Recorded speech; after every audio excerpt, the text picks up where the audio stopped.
Good morning, everyone. You can slowly take your seats. And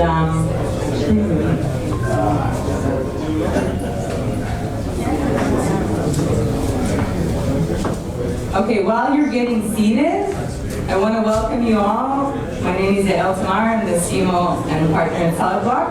And I want to give the opportunity to Yarden from RISE to tell you a few words about this space. So please welcome Yarden. Hi, good morning everyone. So thank you, Yael. I'm Yarden. I'm the community manager at RISE. So RISE is actually a bank. Have you ever come to a bank and it looked like this? Really not. So actually, RISE is a hub of innovation of Barclays. We are working with fintech startups and also blockchain startups on innovation and integrating it into financial institutions. We have a few ways to do it. We have the Barclays Accelerator Program.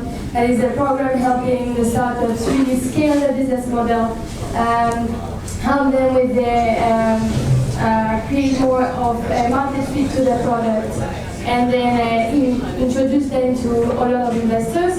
Then a lot of alumni and other startups are sitting in the co-working space, and we, the community managers, are helping them, connecting them to all the fintech leaders of the ecosystem and all the relevant people that they need to meet.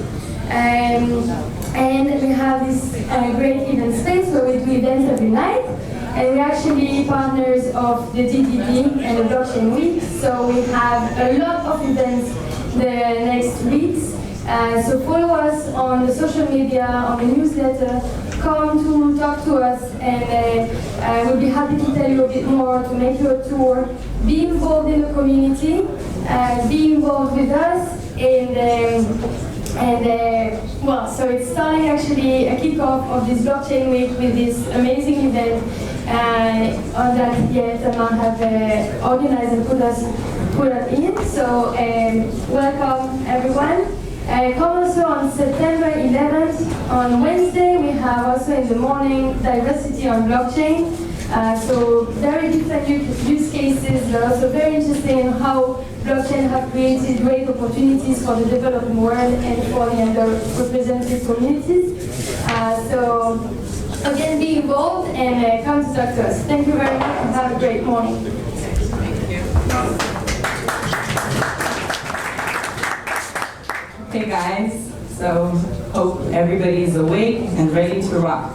So why are we here? Let me give you a few words. First of all, thank you so much for coming so early in the morning. We're here because we're passionate about either real estate or blockchain or both, or just curious, right? So why do we even care about improving the real estate industry? Well, first of all, from the beginning of time, humans own property. Even animals, have some property that they may claim, right? So since the agricultural revolution, people were really concerned about their ownership because it was basically the base of their life, right? First of all, it is something that they can either sell or use to produce something in times of scarcity, or they can use it as a collateral for a loan. That's been done for many, many hundreds of years, right? So now, when we're talking about real estate of today, so many people in the world don't have access to this basic human right of property ownership. So that's one of the reasons why we care about improving this complex industry. And other reasons is because, investing in property is one of the ways to stay ahead and one of the ways to make some durable and sustainable income stream, right? So what is tokenization? So I'll give you a few words of explanation. In fact, I wrote a little rap song and an interpretive dance that I'll perform for you. Music, please. I mean, I'm kidding, I didn't do any of that.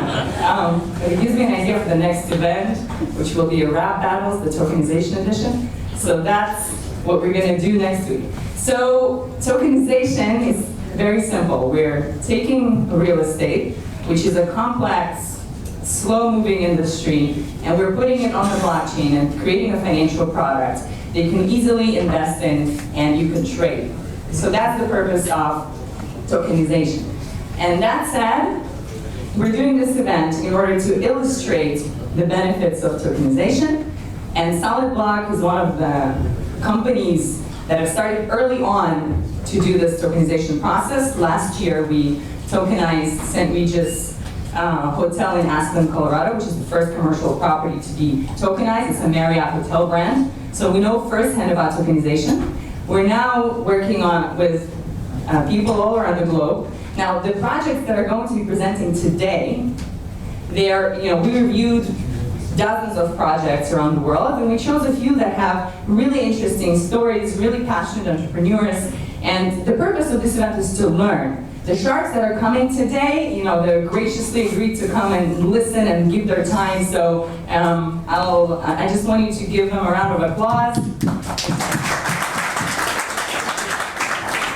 The purpose of this is to learn what this industry has to offer, to ask questions about tokenization, and to connect real estate and blockchain together.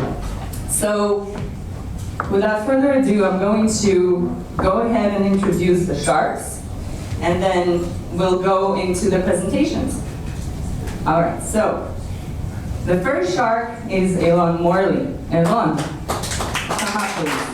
Elon is an experienced entrepreneur, investor, and investment consultant. He has worked extensively with fintech and blockchain startups globally, and is a passionate blockchain advocate and communicator. For the last 7 years, Elon has been the tech investment director for Wentworth Hall and the co-founder of SWB, specialist fintech startup and investment group. He's a strategic advisor to DAS Foundation. He's also a mentor at Startup Bootcamp, Fintech, and Techstars. And now he's also the co-founder of Tezos Israel. So welcome, Elon. All right, our next shark is Benny Vo.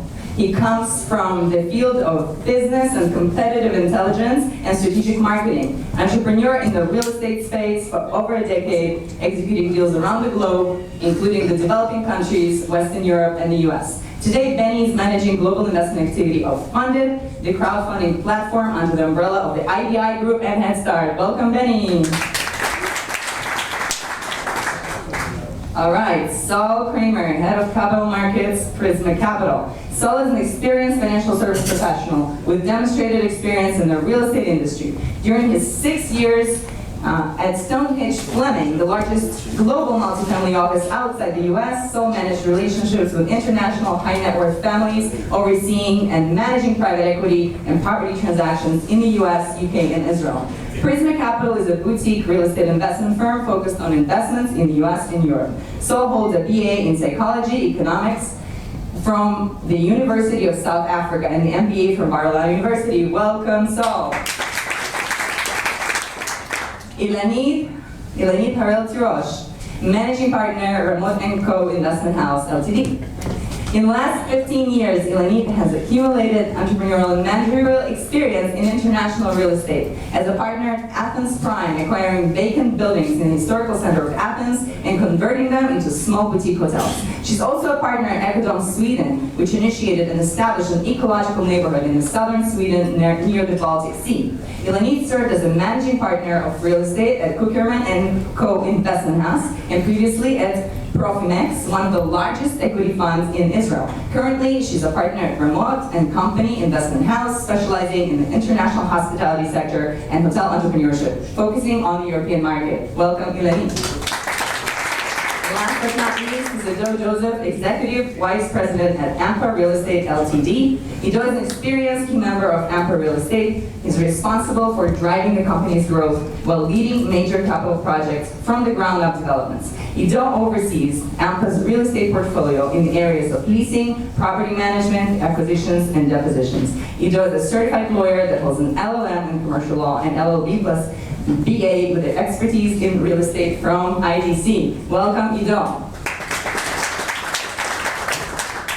So I'll give you a short overview of what's to come. We're going to see 6 projects today. Like I said, these are real estate projects from all around the world, 3 in person, 3 via video, joining us from Panama, from the United States, from here in Israel, and from Malta.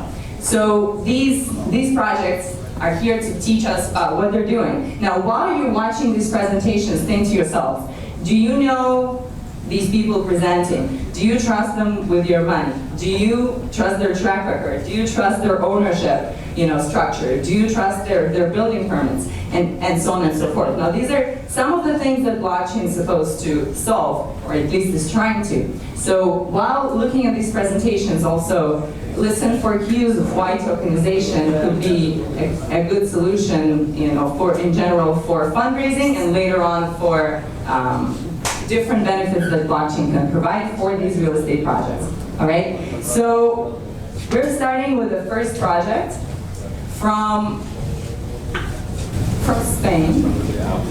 Okay, while I'm doing this, I'm going to give a mic to the sharks, which will tell a few words what they know about tokenization and why they think it's a good idea. Easier.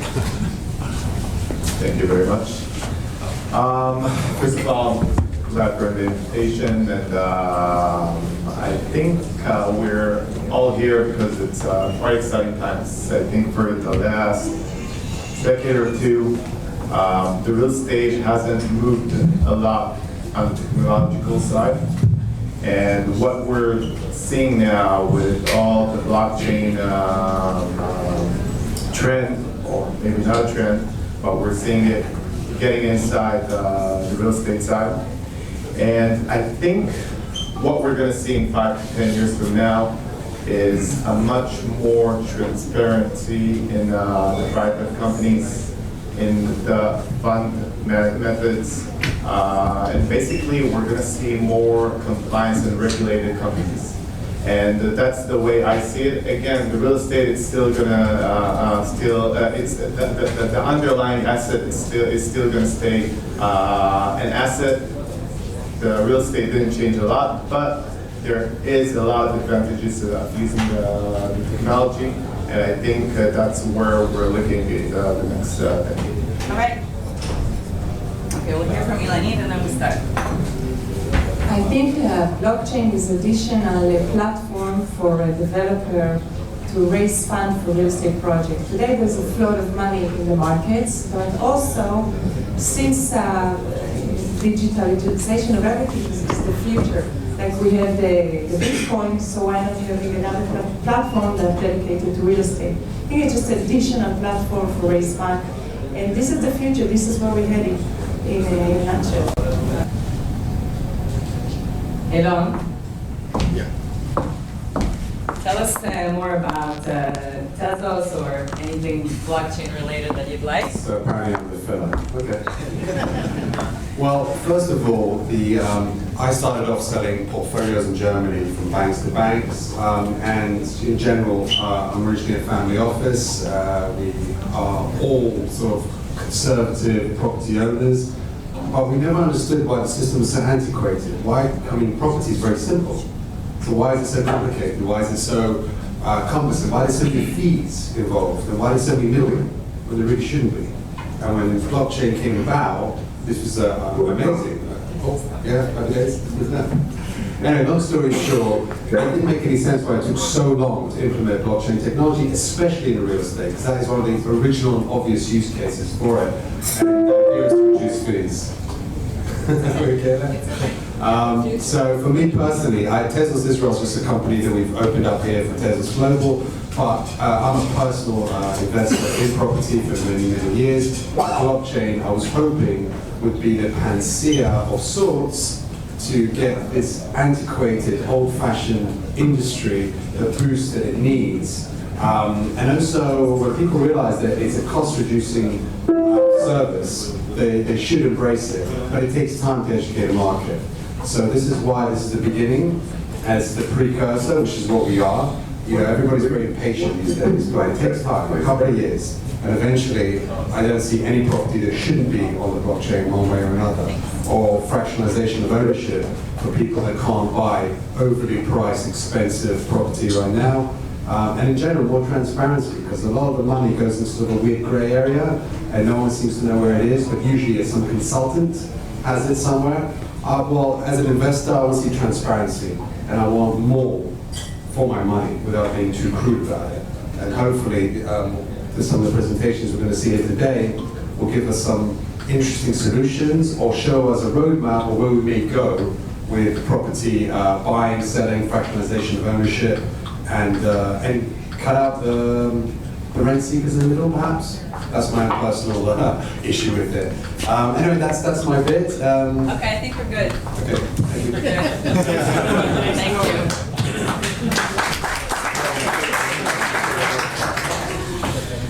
All right, so Nathan, it's all you. Let's try it out. Try speaking, but speak louder. We hear all the way from Madrid, or sorry, from the UN. From the US. All right, there you are. Okay, go ahead. Great. Ready? Yes. Okay, great. Well, good morning, ladies and gentlemen, or whatever preferred pronoun makes you happy, all about happiness. My name is Nathan, and I'm here today to present the project that I have for my team called Hotel St. Lucia, Madrid. Why Madrid? Well, Madrid is an exciting city. It's very enticing. It's one of the most fun capitals in all of Europe, but it's also very undervalued. Did you know that Madrid is at least 40% less expensive than neighbor capitals like London and Paris? Indeed. And that gives it a lot of room to grow. That's what we like it. Just some stats on the market. Last year, over 10 million visitors arrived in 2018. Not to the country, just to Madrid, just to the city. Those generated over 21 million in the United States, and it spent almost 10 billion euros in the city. So most of that lodging and food. This is us. You see amazing downtown Madrid in this map. We're in the blue, going to be Hotel St. Lucia. Then down there we have Four Seasons coming in. We have the W coming in, Ritz-Carlton's right there, and on top, possible St. Regis, right? So those are, of course, big, known luxury chains. So what happened there? There's a big investment in the sector. Over 4,000 million euros. Yeah, Four Seasons are doing great. We don't know them. They're amazing. But you know what? They're expensive. Just to get into the door, they're paying between 100 and 200 million euros without remodeling anything. That's just to get in the door. And of course, you know, the proposed price of those rooms is going to be over 800 euros right now. So we're trying to be around 200 to make it a very, very enticing proposal for people who don't want to spend that much money on those. So what's the model? It's a boutique luxury hotel. We have around 50 rooms. We have a great, amazing restaurant on the first floor that has access to the street. It's called right to the street, so very nice walking street. And as you know, it's not going to be very difficult to have a chef, an amazing chef in Spain. So we're going to be around 200 euros a night, right? All around Madrid, you're looking at around close to 77% occupancy rate, but downtown is never less than 90%. So we're going to be built by an amazing construction company from Galicia, northern Spain. They already built something for us, a restaurant down in Barcelona. We got 3 quotes before we got to them. Each quote was between 8 and 9 months. They were able to build it under 3 months, and it was perfect. Passed the inspection at the first time. And it's going to be managed by one of the main companies. We, of course, do some of the hiring, but one of the main companies, we're already in discussions to see what's best for us. And let me show you this beautiful building. This is what it looks now. Once we're able to take over, it's going to be a lot more beautiful, but it's a 100 years old historic building. You see, we have great place around the block, all that we can rebuild and make something a lot nicer. Okay? So what's the opportunity here? Well, this hotel is going to be all about services, all about great concierge services. We're going to have private events for our guests. We're going to have all the connections around the city that we know we have to make it very special, because even these big boys are not giving this personalized service, but as a boutique, we can do it. We're going to have also be all about technology. When we build from the ground up behind this historic building, it's going to be all about technology. Fastest internet in the country, but the top country has. It does want to do some training after all that eating of Haiti and Papa. But the great thing is that everything is going to be included in the sense of we were able to get you to sleep, to eat, to drink, to go to shows, to tour, and everything's going to be crypto friendly. So we'll be taking all those payments in crypto just to make it easier for the guests that we love. Nathan, you have about a minute left. So our team is a great team, international. We just want to make sure that we take good care of the money. We have Mark with over 35 years of experience in hospitality and restaurants. We have Jesus, the architect, has built like more than 20 hotels around Spain, and me. I was involved in the Boston Harbor, the Mandarin, the W, and it's been around real estate for over 20 years. And the stuff that you guys probably care the most. What's the ROI? What I'm asking here. Well, this is a very straightforward proposal. I don't know how much you like baseball, an expert, but this is a straight pitch and a home run. Why? I'm looking for funding and a soft cap of 10 million euros and a hard cap of 12. We want to keep that space tight. Why? Because the return on investment is over 20% on our exit strategy. I'll explain that. The investors will get a minimum. The first 20% profit goes straight to the investor. And everything after that is a 50-50 split.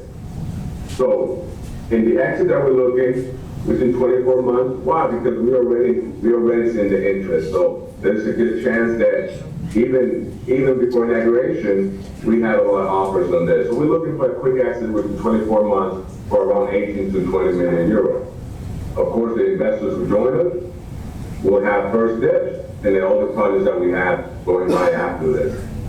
And just to give you some numbers and some easy math, the luxury hotels from Madrid are selling right now for over 500,000 euros each room, or 60,000 euros per square meter of luxury hotels, to your favorite math. So I hope some of you will join us in this great venture, and I'm open for questions. All right, thank you so much, Nathan. And now, I'm holding a microphone with one hand and a telephone with the other. No, I can see you. No, he can't. Okay, so good morning and thank you for presenting it to us. I have a few questions that are not clear in this project. First of all, I understand that the building is currently vacant, right? I'm sorry, thank you for the question. The building is currently vacant, right? The business is currently vacant, yes. Okay, so first of all, how long it takes to get all the permits in order to convert the building into a hotel like he wishes to do?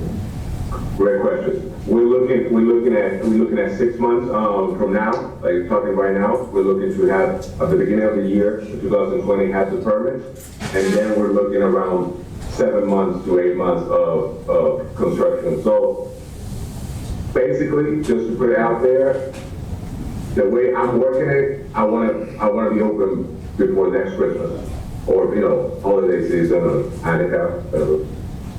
Yes. And is this a preservation building or not? It has to go through it. Well, this building actually is in the touristy area. This building has two types of uses. There can be anything that has to do with tourism, or it could be used as student housing because it's so close to the university. It has 5 metro subway stations around it, and it's in an area that is protected, but just the facade. So the facade, regardless of what I do, I had to keep it very similar to what it has been for the last 100 years in terms of style. But everything else is adapted to tourism. Okay. I didn't exactly understood the return. How do you see? I mean, you said that it's around 200 euro per night ADR.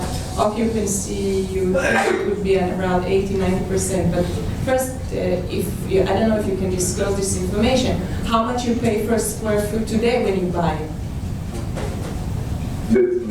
I got the first part. What was the last part? How much? How much do you pay per square meter when acquiring the building? How much I'm paying right now? Yeah, per square meter Per square meter. Oh, when I acquired the building. Oh well, this is I'm right now. I'll tell you the numbers immediately. I mean, I have in a different business plan also. Because you're talking about selling price extraordinary, 60,000, so, you know, it's, we have to understand the figures somehow. Right, right now we're paying around 13,000 euros per square meter. I see, and how much you estimated the renovation cost? The renovation cost? Renovations? Right, renovations, we're right now around 4.5 million euros. 4.5 million euros. And who's going to operate the building, the hotel, once it's open, finished, you know, and who's going to, you have a management company or? Great question. We're gonna do the asset management, and we're gonna talk with famous hotel companies to run the building. We're gonna do some more hiring, but we're gonna talk with one of the main companies to see, what's the best offer to take over the building, because depending on how profitable it is, that's how we're gonna make our decision. And then, all the different companies that are out there that can run it, see who offers us the best. So thinking about an exit strategy, usually hospitality, it's not real estate. So once you put it on sale, you actually sell the business, the hotel as an operating business, and as opposed to per square meter. So can you clarify what exactly is exit strategy? Absolutely. Well, this is the thing. A building in downtown Madrid doesn't come around often.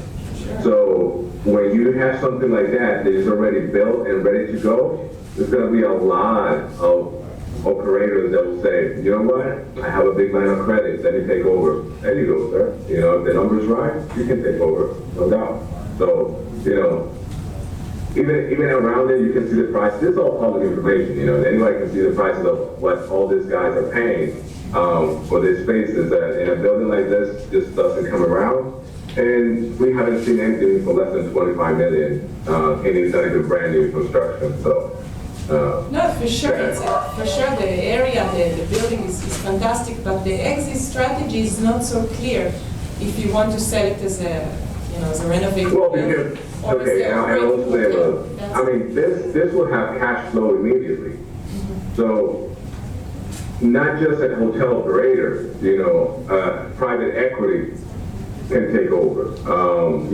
Anybody who's looking for something that has cash flow to back up assets can take over, because, like I said, once it's built, right now, there's nothing. But once it's built, they just spend all the time. You got all the paperwork. You put it up as a luxury boutique hotel. But it's a different calculation. It's extremely difficult. An operating hotel, you calculate according to the EBITDA or the GOP or the NOI.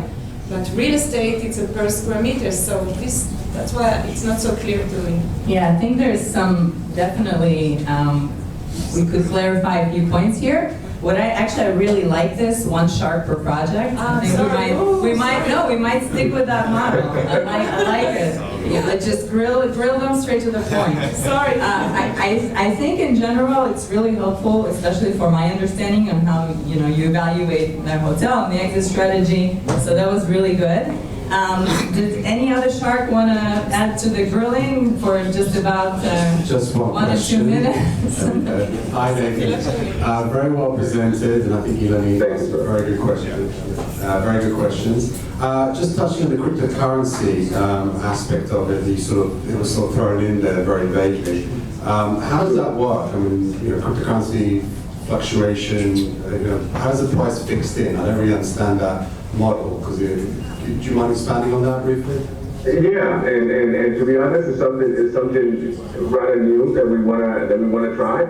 We wanna have a minimum and a maximum. Most of these are services, so in such services you can be flexible. For example, if I'm doing you a wine tasting, right? And I charge you whatever the equivalent may be, let's say for example for 100 euros, right? If it goes up and down, 10%, if I get 90 euros that converts to 110, it's not going to affect me on a wine tasting, because all these are extra services. Same thing with the hotels, with the rooms. Rooms fluctuate through a year.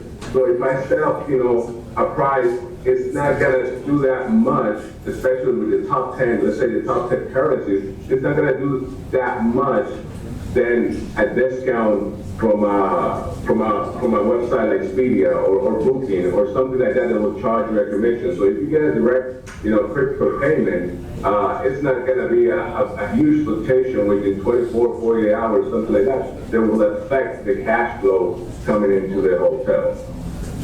So it's not for the rooms, per se.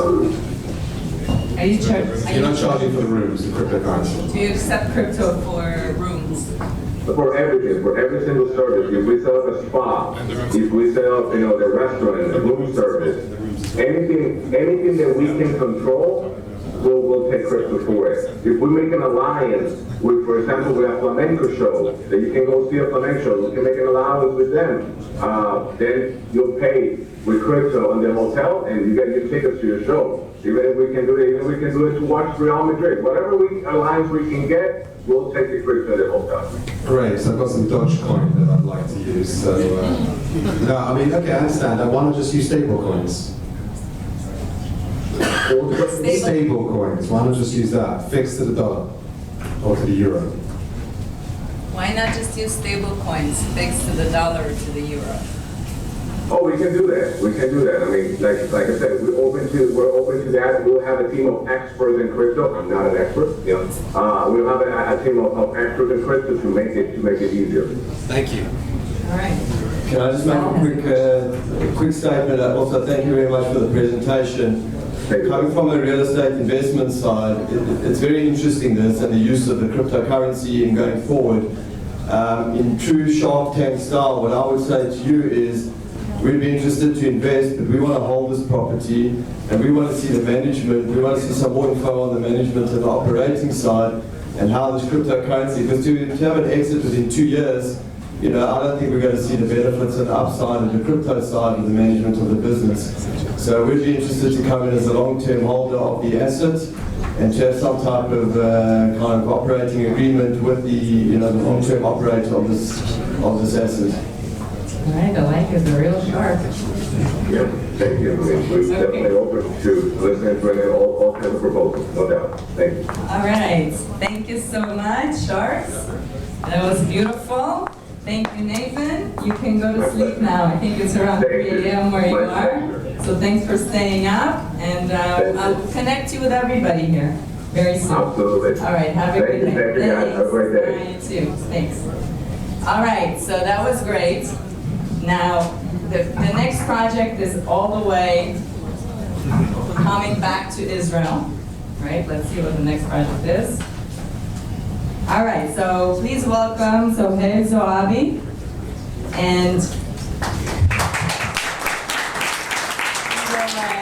introduce himself. His project is called Ahlan. Ahlan Hospitality. Ahlan. Hi everyone, hello.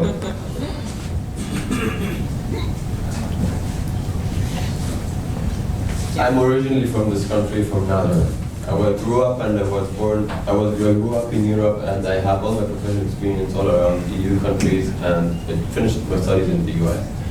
Coming back to this country was specifically to achieve one specific dream of having such a project and to achieve such specific project, which is building a hospitality team that is dedicated on working around the clock in order to provide magical experience for our travelers and to take advantage of local experiences.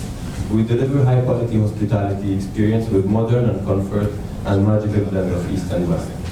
We chose to begin our journey in the city of Nazareth.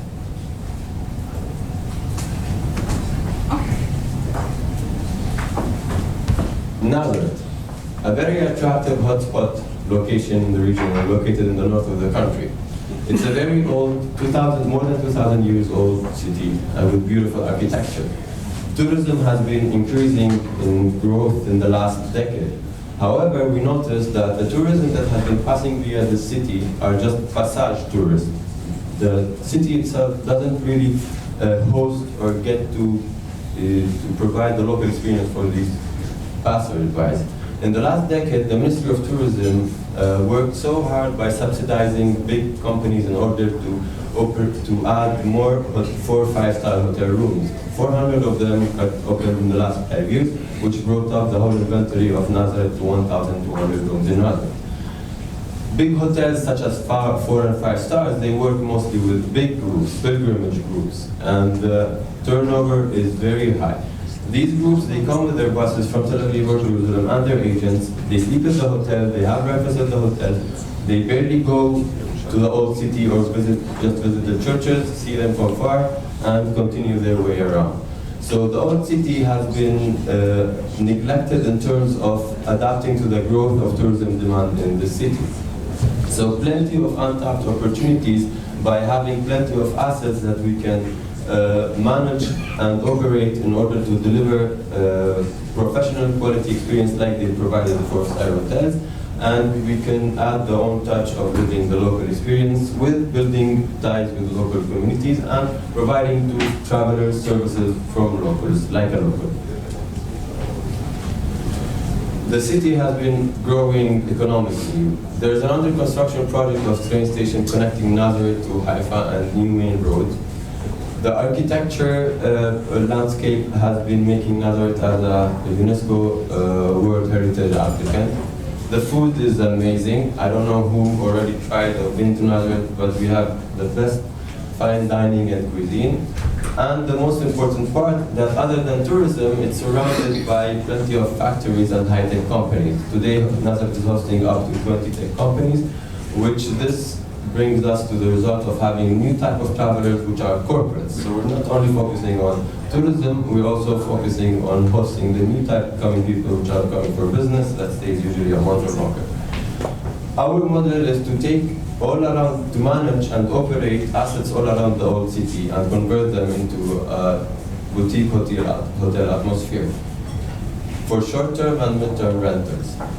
We are usually taking old city assets that are requiring high budget in terms of innovation and transferring them into a cozy atmosphere with all our staff that is all around the block providing any hotel-like services.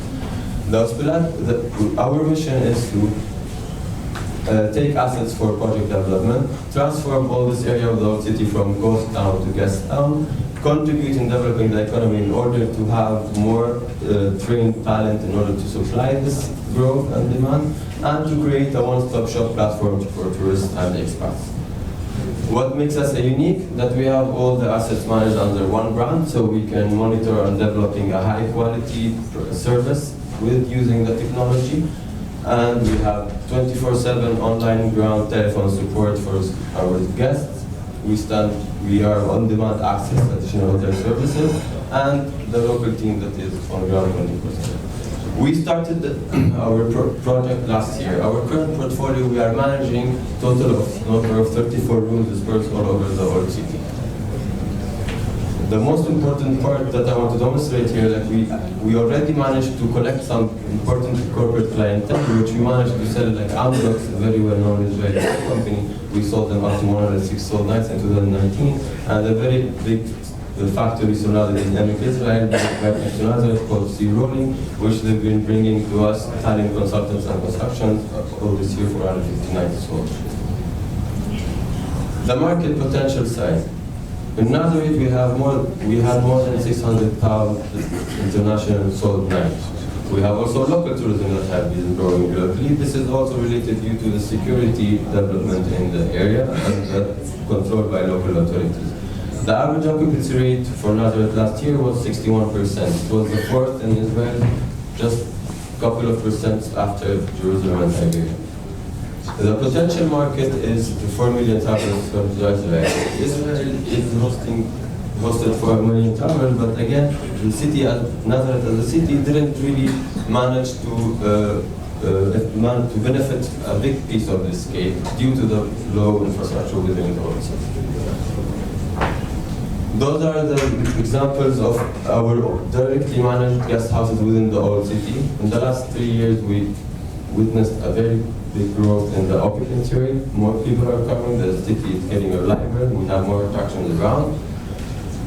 Now that occupancy rate all around the hotel's inventory based on the Ministry of Tourism grew from 45% in 2016 to more than 65% this year. We have the opportunity over here to be the first mover in a fast-growing industry. Old city assets have been neglected by local authorities because they require much higher budget than modern construction. When we use it for hospitality, we bring higher return. And we get the chance to build a social circle with locals and travelers, develop and market local experience, and build a travel community that will enjoy a whole experience all over the city of London. These are some examples of the innovation before and after. Who we are. We are team member. My name is Suhail. I have background in managing and operating short-term properties in Europe for the last 5 years. I manage 420 apartments in 9 different cities. My partner is the owner of and founder of Al Hakim Guest House. He founded this hotel with his own hands, and he has 12 years hotel experience in Israel. We have an advisor who is assisting us with anything related to marketing and strategy building, who was the ex-director of marketing partnerships at Accor Hotel Paris. Another advisor who is the director of Boston Consulting Group for anything regarding to business plans and growth and potential. And a local partner who is the CEO of Laham Constructions, who are real estate construction company very well known in the north, and they're assisting us with anything related to acquiring real estate and doing the innovations and completing it for hosting it. Our business model is based on purchasing property, long-term commercial lease, management, and digital management. Our target is not to own the whole city, our target is to build the hospitality platform. Therefore, we work on any different model, each with specific criteria of the real estate owners and regulations and laws that are around in order to allow us to renovate and to have the experience. Thank you very much for that.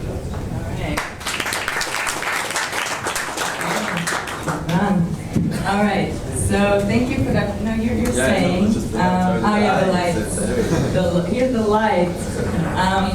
All right, so thank you for that. Now, because this is an Israeli project, we're not going to discuss like specific offering the financials, but anything else, and then later on, I'll connect everybody. You have the mic first. Okay. Okay.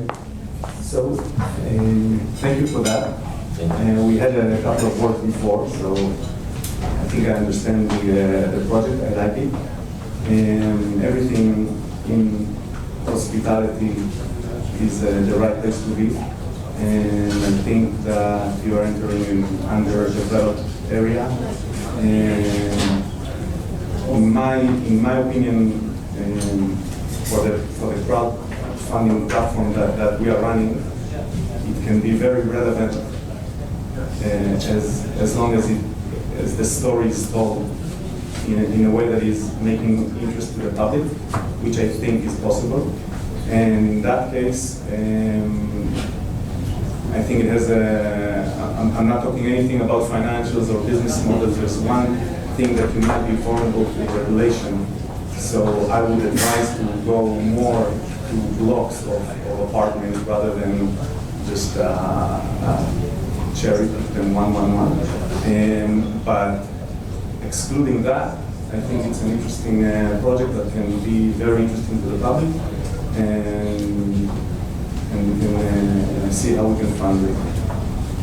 Thank you. We're talking about an old city, which is more than 400 years old, and there's no such thing as having a building of 200 rooms or 150 rooms. We're mostly talking about very old assets that most of them have been neglected for more than 10 years. So you can imagine the level of construction that they are at, which state they are currently.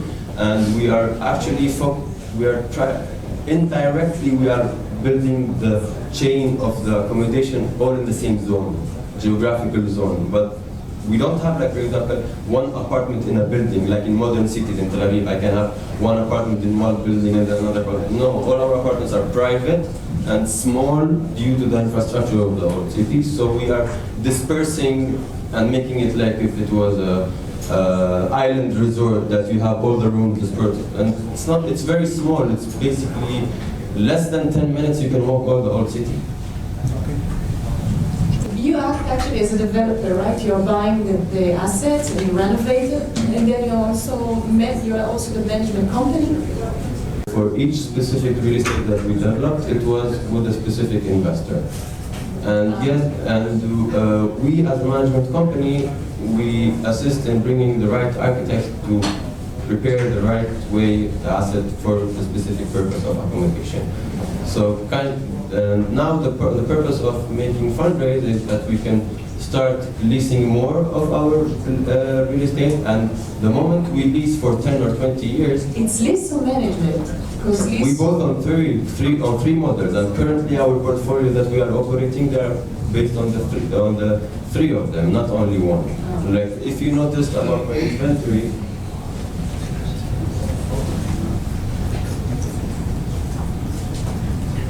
you see, at the moment we are managing digital management. Digital means only giving access to sales and marketing infrastructure. 22 guest house existing rooms. Then we have leased 2 3-bedroom apartments. Then in full management, which means we do the digital concierge plus the ground check-in, check-out, cleaning, and light maintenance. This is the number of apartments that we have today. And what is your vision in the future? What would you like to? My vision is to convert the whole city like a one big resort, one big mall, and not only to have accommodation, also to create all the experiences and. But to lease or manage, because it's totally different story. Lease is much more, for you guys, it's more riskier, but on the other hand, it's to have a mixed portfolio. Okay. And what is you have an exit strategy? What is your vision?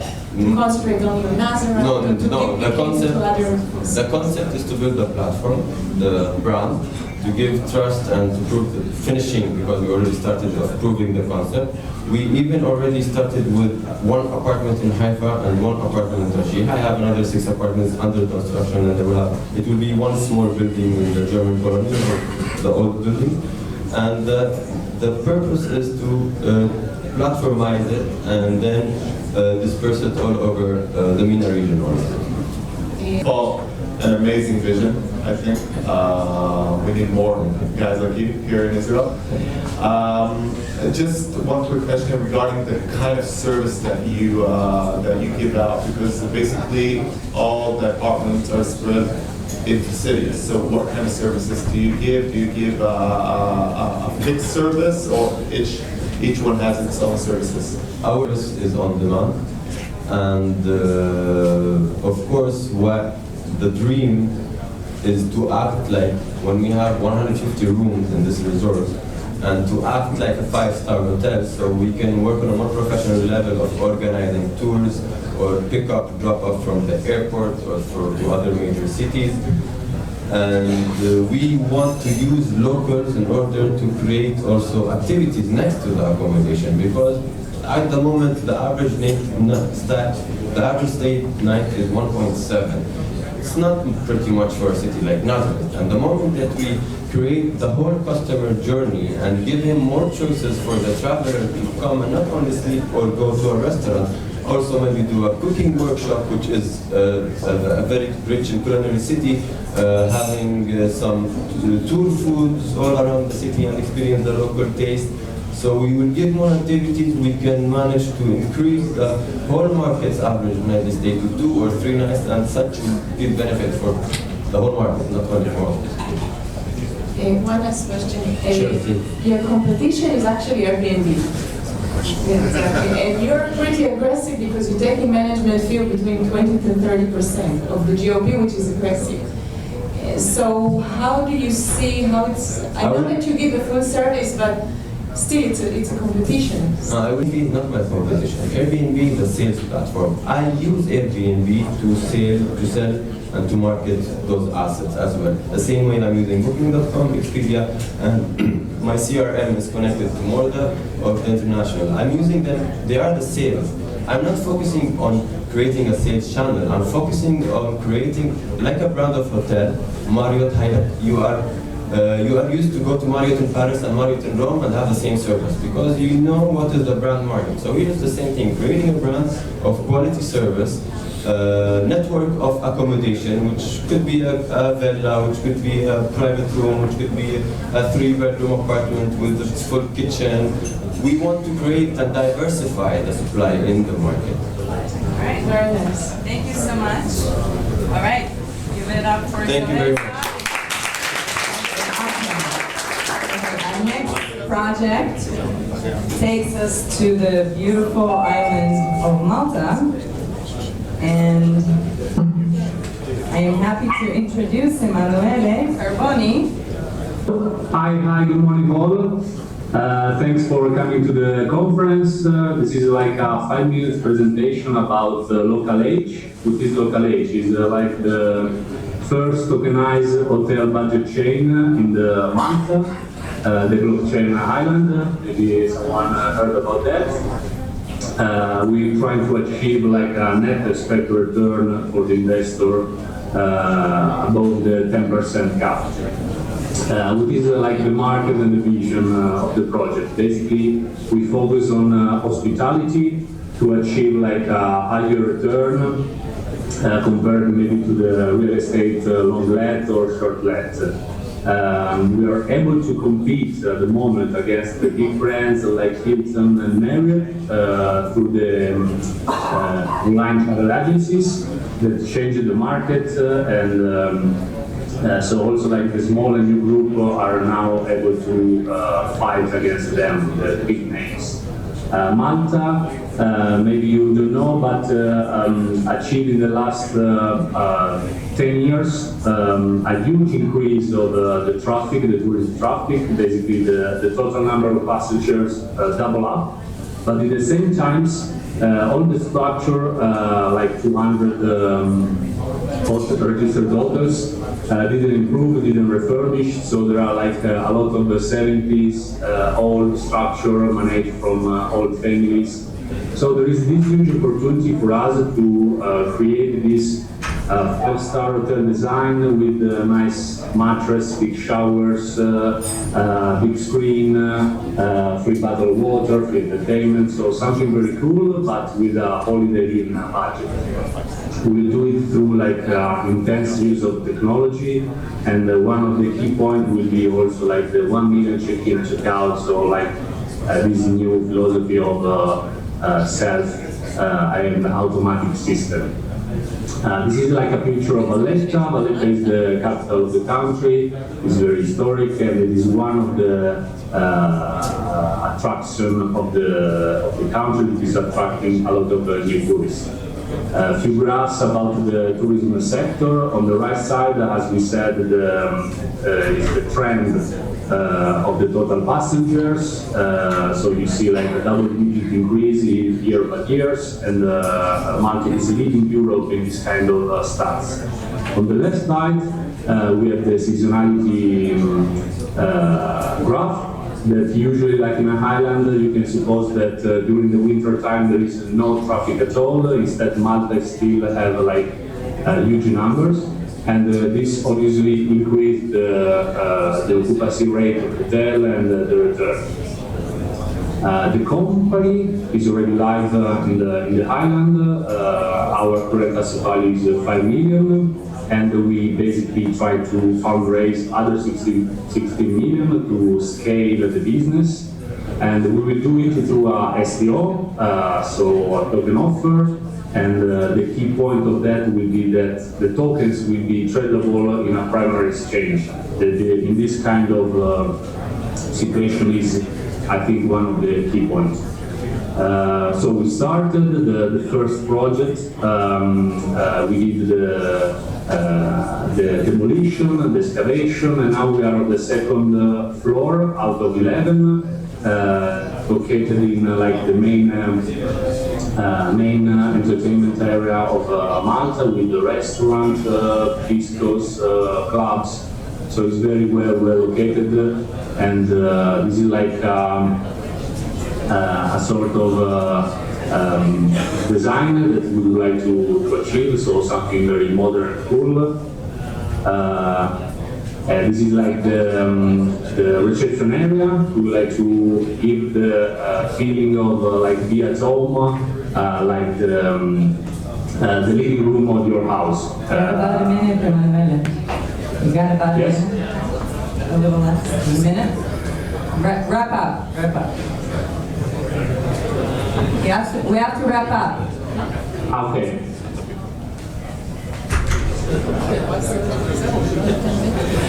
You can keep going, but you have about a minute left. Okay, sorry. So this is like the boring numbers, the business plan of the first building. As you can see, the return instead is very exciting. It's like above the 10%. This is the first building out of 11. So the idea is to create this chain with 11 buildings, different ones. The total numbers of room will be 400. And here you see the numbers of the price per kilo. It is very competitive for the Maltese market. The team is myself. I am the lead investor in the project. My background is marketing. I invested with my team more than 26 million on Facebook, so we have a huge experience of create a brand. For the hotel management part, we have two big names, Guy and Neil. You can Google it, and they work in two of the biggest groups in the industry, and other people that we have in the construction and the management and the design part. So a short recap about the project. Basically, the company is live and running. We try to tokenize a hotel chain with a high return for the investor. The total asset value will be around 40 million with the help of the banks for with a loan to value of 50%. We have also like an exit strategy in the next 5 years, try to sell to a bigger real estate fund. And the soft cap will be 3 million because we are able to split the project in different buildings. And everything will be tokenized, so we will using the tokenization model to fundraise the project. Amazing! Thank you, Emanuele. I know that Elon and Emanuele know each other, I guess, because I'm a little bit biased. yeah. And I don't know if Emanuele mentioned is actually working with Dusk Network to tokenize. So, all right, so it's all you. It's the best project ever. Yeah, here you go. Show your faces. Thank you very much. Very interesting. When we look at investments, we look at three main criteria: location, operator, and then the deal itself. In terms of location, great location. I've been to Malta. Beautiful island, and I've seen the growth there. And you know, in terms of the operator, would like to see a little bit more of a track record in terms of operating similar kind of assets. On the deal itself, I mean, numbers look good. What's not clear to me is what is the opportunity here? Is it to be an owner of the real estate and the operating business separately or all together?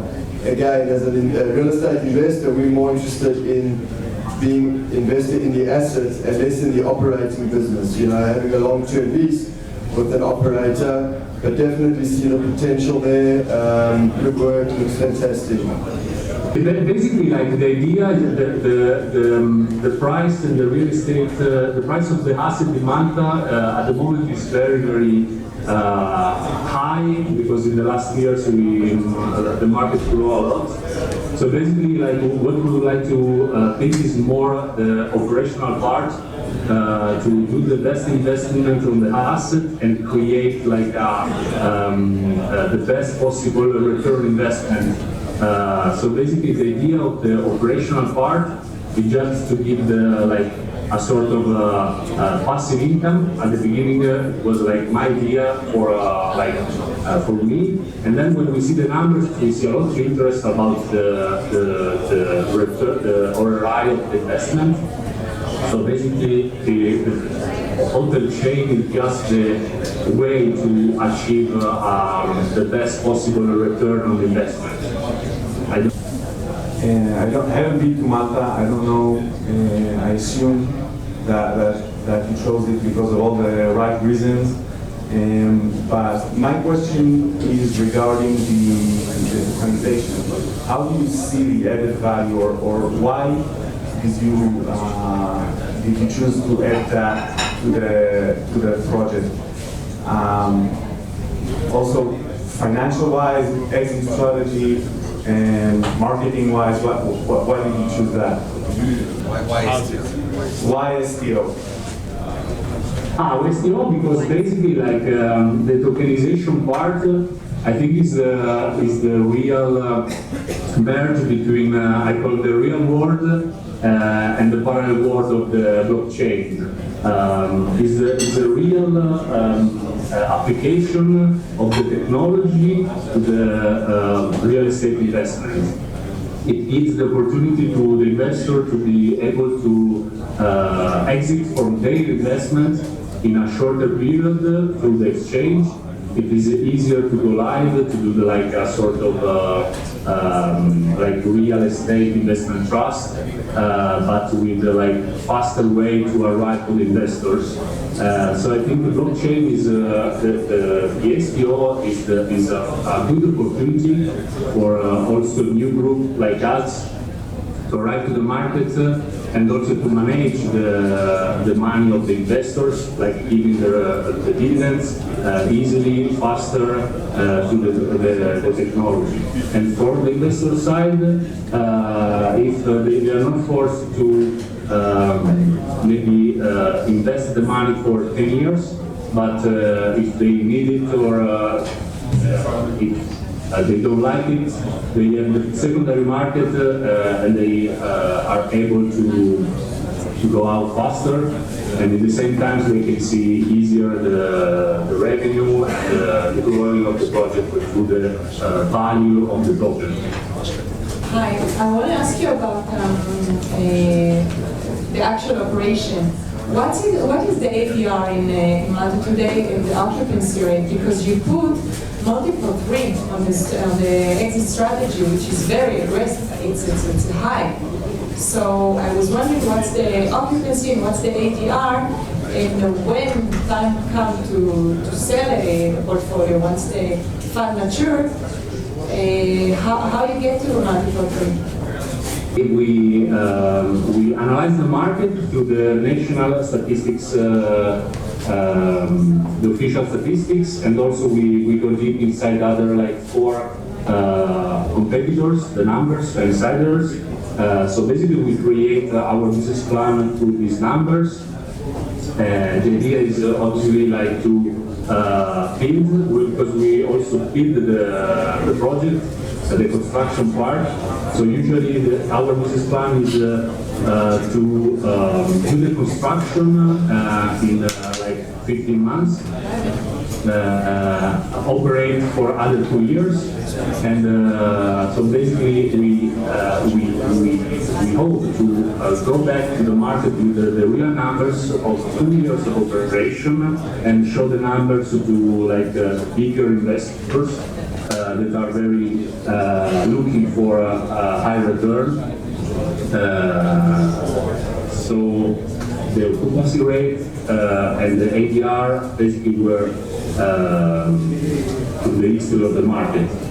I don't know. Which are? The Maltese one. Thank you very much. Thank you. All right, so thank you so much, Emanuele, and yeah, thank you for the presentation. Okay, so who was the next person on the list who hasn't spoken yet? Saul, here you have 2 minutes. Thank you again, Philip. So I've kind of worked with family offices investing in property and different other asset classes for quite a number of years. One of the interesting things when a strategy comes up for real estate, the family offices ask themselves at the outset, is this property a quick flip, kind of do construction, turn it around in 2-3 years, make some money, or is this a long-term hold? And it's very interesting to see different strategies that different families have. Some families have strategies that are going to, holding assets for many, many generations to come. And the trend that I've seen in the last couple of years is that family offices, high net worth families, have been moving away from typical funds. And I think maybe this is where blockchain and tokenization comes into play, is that people don't want their money tied up for 7-8 years at a time. Most funds have extra years that they can add on to that. And I've seen some like real disaster cases where property funds have gone on for over 12 years without any exit strategy. So I think maybe blockchain, an interesting aspect for family offices is the issue of liquidity in the property market. And maybe there's also some other interesting applications for blockchain also, because today one of the major issues that family offices are discussing and challenged by is generation success planning, kind of passing on assets and businesses and everything on to the next generation. And maybe there are some applications also there for blockchain in terms of kind of digitizing the assets and being able to pass them on to future generations much easier. Amazing. Thank you. Thank you so much. All right. All right, so now, for real, we're having Alonso from Ayala's. Hi, good morning.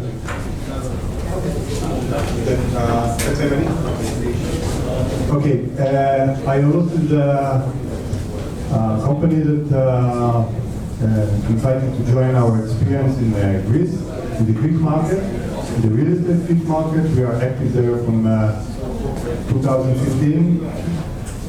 Crisis, mid of the crisis, and we are going to present today our next phase in Greek in general, Athens in particular, and focusing on the office and commercial market.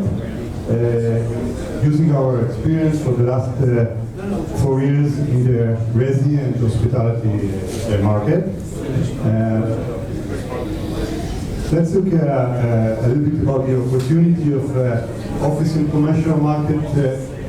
Please note we are talking about a market that is not just now coming out of a big and severe crisis.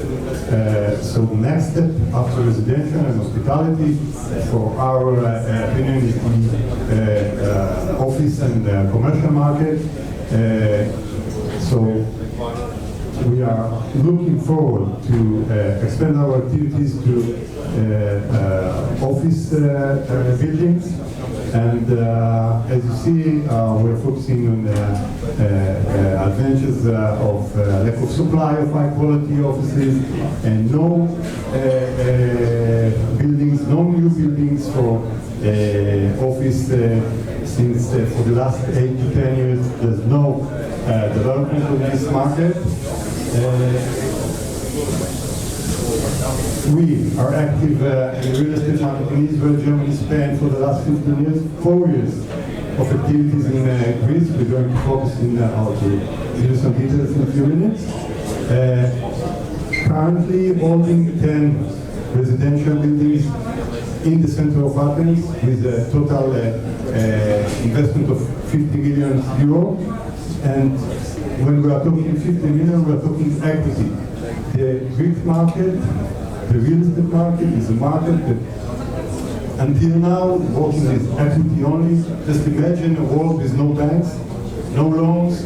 When we entered the market 2016-17, there were only 3 active banks after the crisis, and these banks are now starting to talk or to present some financial opportunities, offers, but this is the next step, and this will influence the market.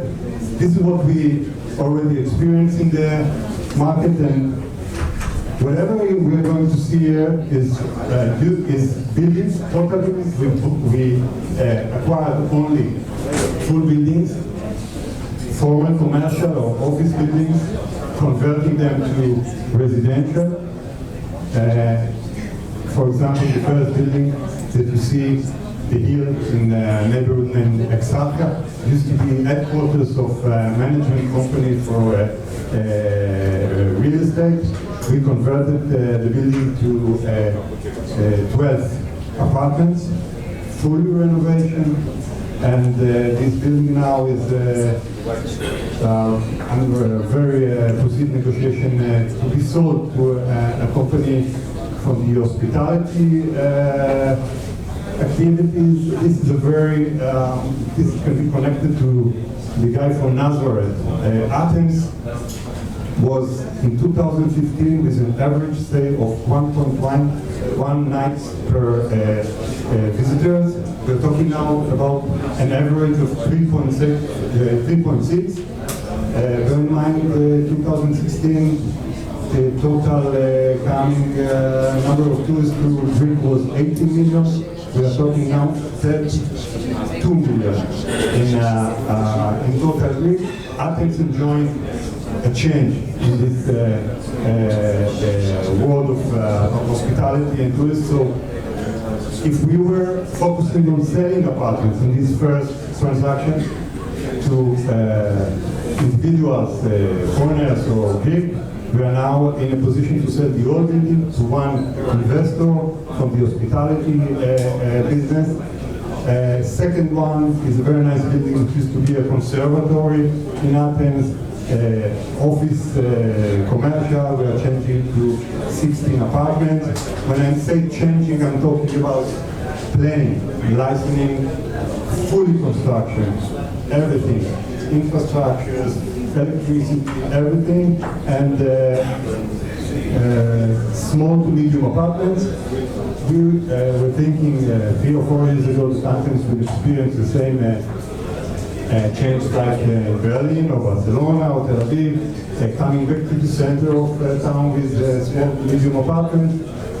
Fortunately, this is the situation now. This is another 2 buildings in the center of Athens. Again, office buildings that we converted permit issued for residential. This is under negotiation to sell to a group of hoteliers from Luxembourg.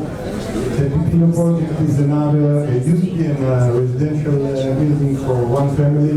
We converted it to 15 residential apartments. Renovation is now under process. Another nice building in Ipseli, whoever knows Athens, is near the center, and another one right in the center of Athens in Psiri, a small building mainly for Airbnb use. Greek macro is doing much better. We are talking about from every aspect, politics, economics. If you believe in the numbers that the Greek government is presenting, then we are experiencing now a change. You can see it in the GDP, you can see it in the unemployment rates. The atmosphere for entrepreneurs or business companies in Athens is very positive now. We see it in the end of the day in the price of the real estate. If you used to buy a building for an average price, you ask the guy from Spain, we paid 700 euro, 800 euro. 2 years. You cannot find the prices anymore, but still we are talking about numbers that are 50 or 60% less than the hype in 2010. We are now negotiating 1,000 or 1,200 euro per meter. Again, everything, the expense was for resi use. Now we're talking about the next phase, and we are talking about office buildings. One can tell us, as they said 4 years ago, you're crazy, you're going to the office market, is the market under crisis? We have the confidence, we have the feeling that this is the next step. We see that in some cases, buildings that we bought for changing and converting to residential, we are getting offers from companies, mainly from out of Greece, to use them as office, asking us, change your plan, renovate for office, we're going to rent it for long term. So we feel the market. Athens in general, when you talk about office or commercial, is the center, and the northern part of Athens. We are targeting, as we say, the center and the northern part, and the idea is to do mostly the same. Take all buildings, renovate them, bring the standards of area buildings like in Western Europe, letting them have, let's say, getting into a 10 to 9 to 10, 11% yield on the investment. And I'm not talking about the financing now. In a minute, I'm going to say something about it. And then in 3, 4, 5 years, selling to funds or investors or whoever is already in the market now. This is the allocation of offices by the areas in Athens. Demand. We see already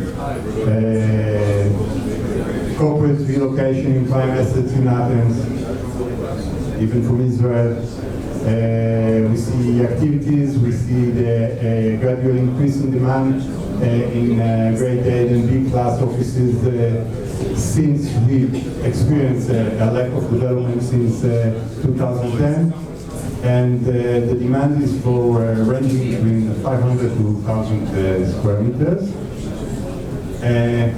Key principle for this office fund, as you see, raising, setting up and operating an office fund portfolio of a total investment of 50 million euros. When I'm talking 50 million, I'm talking about 10 to 12 buildings, taking into consideration finance for 50 to 60% of the renovation cost. Now, this is a very conservative assumption. When you have an income-producing asset today in Athens, banks talking with you on 50 to 70% LTV loans, but once we're talking about a development business, buying, so I guess if we want to be active and fast, we have to finance the purchase cost from equity, and then we can apply for financing the renovation cost, which is more or less 50% of the total investment. So we assume 50 to 60% LTV from the renovation cost. In total, targeting an IRR of 70 to 20% after running this portfolio for 4 to 5 years. More or less, this is just to give you an example for a business opportunity that we are negotiating now. It's a building, it's a former industrial building. Acquisition cost is more or less 5 million euros. We're talking about converting cost, fully renovating to a grade A building of another 5 million, and we're talking on total of equity of 7 to 8 million. This is very conservative. We can find ourselves in a situation of 5 to 6 million equity maximum, but I cannot rely on this today. We have to see, I think in 6 to 9 months, we have another market in Athens with regards to financing and loans. If we use the building for hospitality, we can enjoy grants from the government up to 30% of the renovation costs. Amazing, thank you, Alon. All right, so again, this is an Israeli offering, so you guys, feel free to ask questions that, not very specific. And I know you don't have a lot to say. First of all, I think that you have an impressive activity based on the fact that you bootstrapped and just overcame a lot of obstacles regarding financial aspects with banks, etc. I have just a few questions regarding just the business model, because if we're looking at what you're buying, meaning the purchase per square meter, the construction per square meter, and how much you're going to rent it per square meter. I'm talking about the offices. What are the prices? I mean, does it make sense nowadays? Yeah, let me tell you in general, but based on two transactions that we are analyzing nowadays. If we can be in a position to purchase a current building, let's say an industrial building or a former office building, for a maximum 1,200 or 1,300 on the net calculation. If we're talking on the total gross meters, we're talking 1,000 euro per meter. If we're talking on a renovation cost, we are talking on another 700 to 800 euro per meter, including the purchasing cost. We are getting into 2,000 euro. This is a lot in Athens today. We completed a former transaction for 1,500, 1,400, but if you want to have a nice office portfolio, you have to reach the 2,000 euro. Then for such a nice office, you can aim for more than 15 euro per meter. Currently in the center, nice offices, they ask for 17, 18 nice offices. If you take the worst, the old and not renovated, they pay from 7 to 11 euro per meter. So I guess we can get, with calculating the finance, etc., we can get to 9 to 12 yielding, and then selling for 7 to 6. This is the numbers today. If you have a nice building today, and you are negotiating with funds from Luxembourg, China, or they are talking in the center 6 to 7. We have, for example, one of the buildings that I presented, we have a nice commercial floor. They are negotiating with us now funds from Cyprus, but the investors are from Algeria. They are negotiating a price that reflects 7% premium. You're talking about a regular office space or more like a WeWork kind of? Very good question. We want to bring this hope to Athens.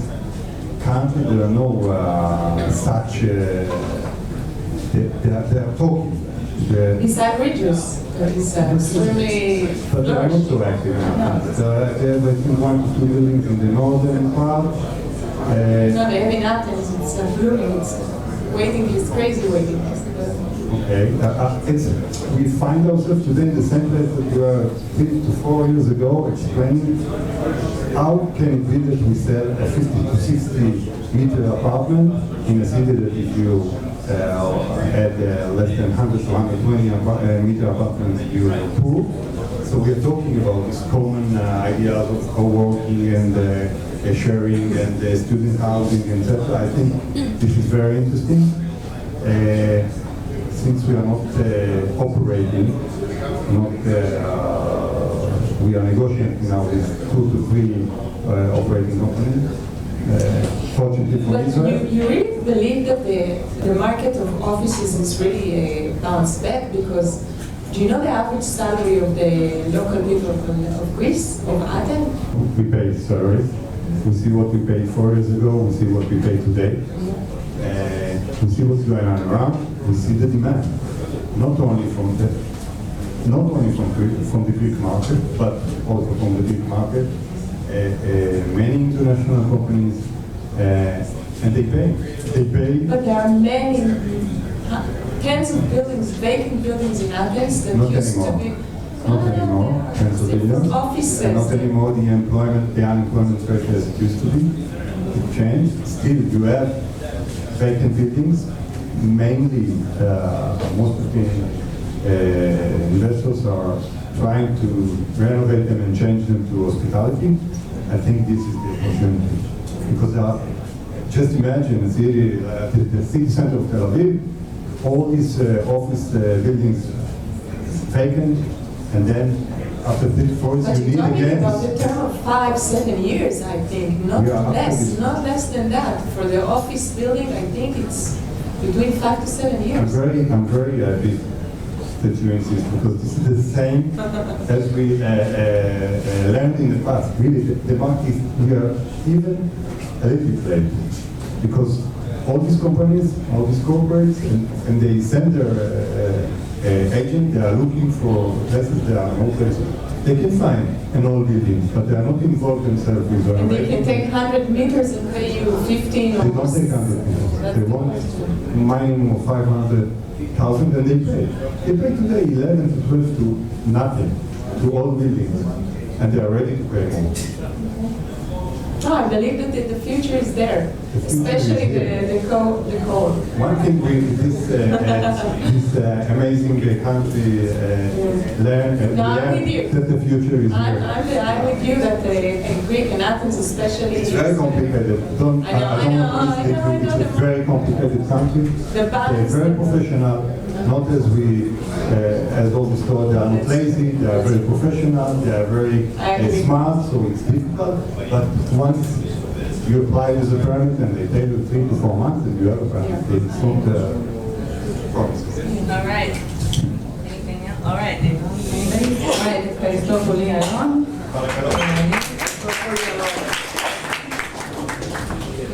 I lived in Athens also for some time. All right, so we have 2 more projects. One from Panama, it's about 4 in the morning there. So hopefully Abdiel is awake. And then we have, last but not least, the amazing project that came to us all the way from Alabama. So stay tuned for that. So we'll give a chance to Abdiel, who's been waiting patiently. So I'd like to invite Wolfgang Richter for just 2 minutes to talk a little bit about his experience with this world. Hi everybody, I'm a lawyer in an international law firm, and I am running with my group a blockchain unit in Berlin with 10 lawyers doing nothing else than blockchain related stuff, to a large degree real estate. So just a few words about the regulatory aspects of tokenization real estate. First of all, there is not a problem if with a payment with crypto. So that's all fine. There is no regulatory risk related to that. However, if you start to tokenize anything, then basically we're talking about security tokens, which if you do a offering in basically every country in the world, you need a prospectus. Unless there is, you're not marketing it to accredited investors, and the accredited investors rules are also quite different in the different countries. US and Israel are pretty close, but in Europe there are different rules. In any case, once you tokenize it and you put it on the internet, then the question is, do I do the offering, for instance, in Germany or in England or in the US? So once the dealing is that it's unsolicited in Europe, for instance, if you're putting out your offering and nobody else is, and you're not actually offering it in Germany, then you don't need a prospectus for this. And certainly, given the fact that we are interested in creating liquidity, new exit strategies for this, what we actually want to have is as much liberty as possible. So I guess my 2 minutes are up, and we can go. Okay, thank you so much. Actually, that's some very important information, something that we're dealing with on a day-to-day basis. Okay, Abdiel, can you speak up a little so we can see if we can hear you? Hello, good morning. Great, so it's all yours. You have 5 minutes. Okay, thank you very much. My name is Abdiel Basto. I'm a developer in Panama. Panama is, again, the best place for retirement according to international living, thus it continues to attract foreign expatriates who are relocating here, partially or permanently. And Panama West Province is one of the fastest growing areas attracting residential and commercial real estate investment, including schools and healthcare facilities. Those real estate values are already rising in Panama West. Our mission is to turn our Trinity Hills mountain residential community into Panama's first affordable intergenerational living community. We aim at intentionally attracting multi-generation residents who will count on retail and dining as well as primary health services, an active lifestyle supported by resort-like amenities, and a natural setting for trekking and exercising. All this while being within less than an hour drive from Panama City and beach areas alike.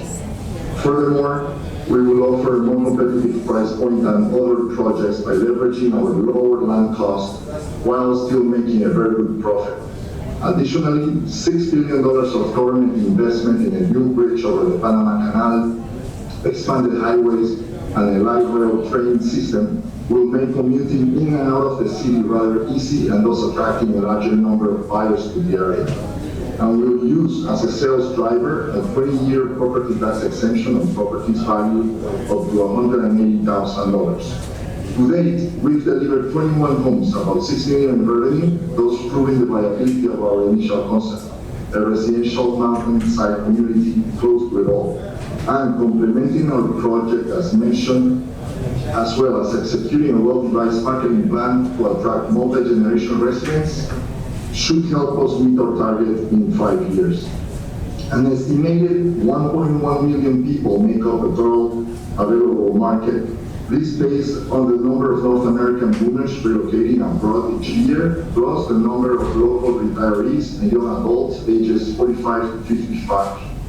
We estimate that a serviceable obtainable market of just shy of 20,000 exists for our product. And since we only have 179 units to offer at this site, we're aiming for less than 1% of the sum.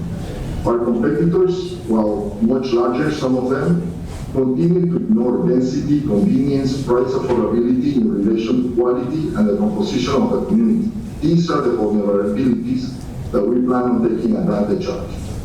My CIO will be a former colleague, Tim Scheffler, whose 25 plus years experience in finance and IT will help us keep honest and forecast, and within forecast, has also enabled us in the use of new technologies such as the blockchain. My chief architect has been in business over 35 years, working with top architects in Panama, and is helping us drive the concept that few other developers in Panama are. And I have been working on developing business opportunities throughout the Americas and Panama for the last 25 years. So in addition to my engineering background, business acumen, and 10 years in real estate experience, and I count on a strong network of advisors who support me. My business model is to complement the sale of 31 custom designed as well as spec homes with 100 townhouse-style apartments and 48 mountain view condos, in addition to a club-style social area and market plaza. These 148 units, which represent 73% of our home sales, will be priced at or under $180,000 to take advantage of the tax exemption rule that I spoke about before. And will also help us in attracting rental income investors as well. Club memberships should also be a driver of home sales and add to our bottom line, as well as provide diversification of revenue, thus limiting our risk factor. We are looking for financing debt and or equity in the amount of $10 million in 3 tranches over the first 2 years. And we are offering annual interest of 8% on a quarterly basis on debt financing. Equity financing will be rewarded with up to 15% yearly return on investment. We hope that we can bring the number of investors that we need to complete our vision. Thank you very much, and now I look forward to your questions. Thank you, Abdel. Actually, that was perfect timing, 5 minutes on the dot. All right, so who is first? How you want to go crazy on this guy. How you doing? Hello, how are you? Hi there, good. Great presentation, well put together. So this is one area we're discussing here, is that correct? Or is it? Yes. Okay. And what is the access to transportation and central locations? It's very easy. We're only 8 kilometers off of the main highway, which is being expanded to a 3-lane highway. So it will be a 3-lane highway all the way from the city of Panama to farther than where we are. In addition to that, the light rail system, the last station will be located about 30 kilometers from where we are. Can you go back to some of your figures you were showing us? I just wanted to ask a question. I can't remember the actual number, but I remember it was quite high. I'm sorry, could you speak up a little bit? Can you go back a couple of slides to your ROI? Can you go back a few slides to your ROI? Yes, sure. There we go. Here. There? One more? That's it, yeah. The financial state plan, there you go. Yeah, kind of. So you've got your gross margin at 54.38 cash in periods. And this is, I'm sorry, I can't hear you. so these are, can you explain your club memberships? How does that work exactly? Explain your club memberships. Oh, okay. So one of the aspects of this project that other projects don't have is that we're planning on using the social areas as a club also. So we'll be able to sell memberships to people. Can you hear me? Yeah. Yeah, we can, Yeah, okay. So we'll be able to offer memberships to folks that don't necessarily have a house there.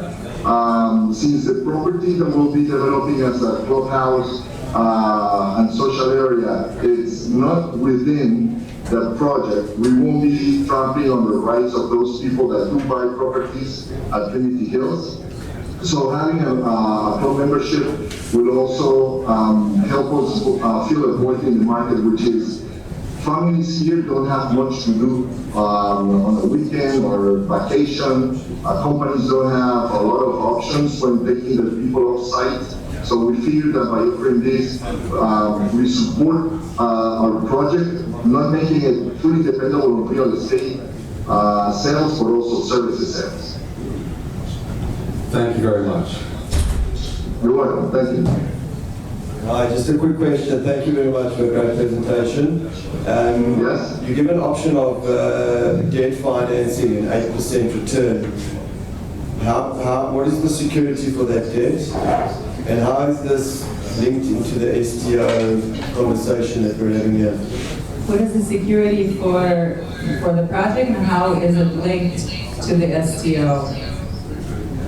The security of the project, you mean in terms of collateral? If I'm giving debt to the project, what is my security for the debt? Yeah, what is the security for the debt of the STO, basically?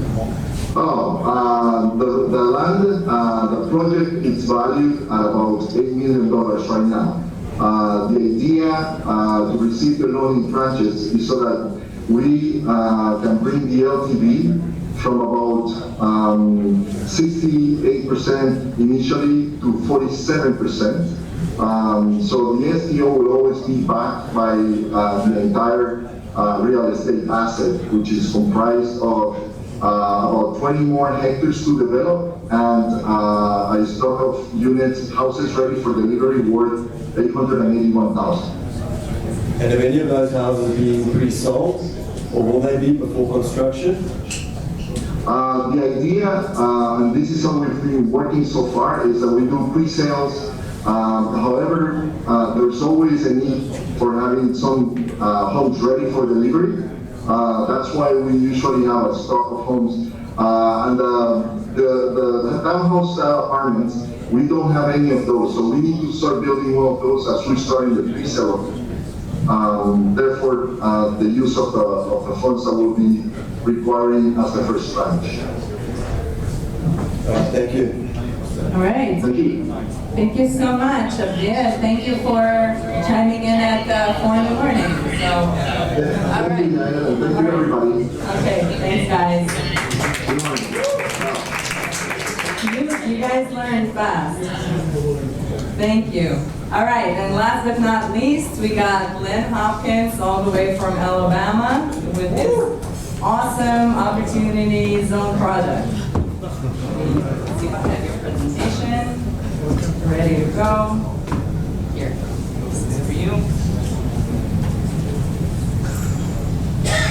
Hello, everyone. I was thinking about wearing a tuxedo, but they said that might be underdressed. First time in Israel, right? First time in Israel, it's an honor to be here.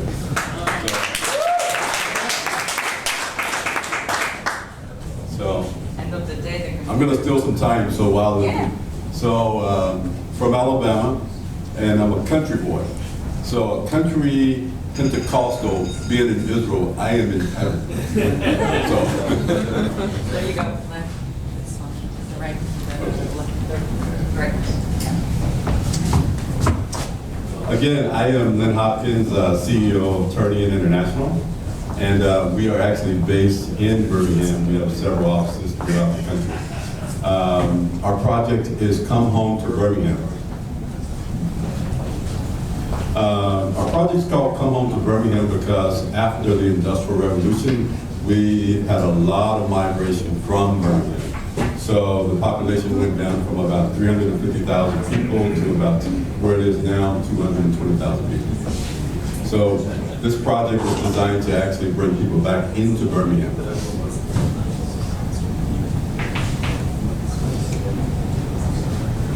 Our project background, our project's very unique because we've actually partnered with the city of Birmingham. The city of Birmingham is extremely aggressive in economic development.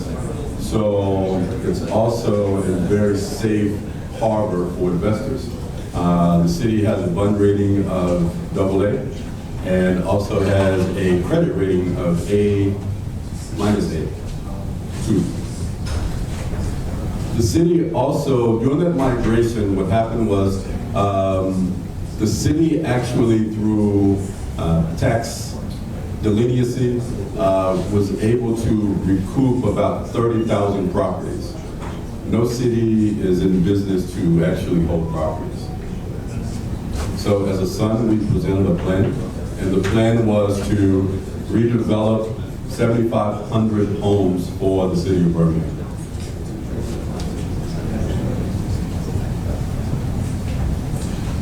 Opportunity Zone projects.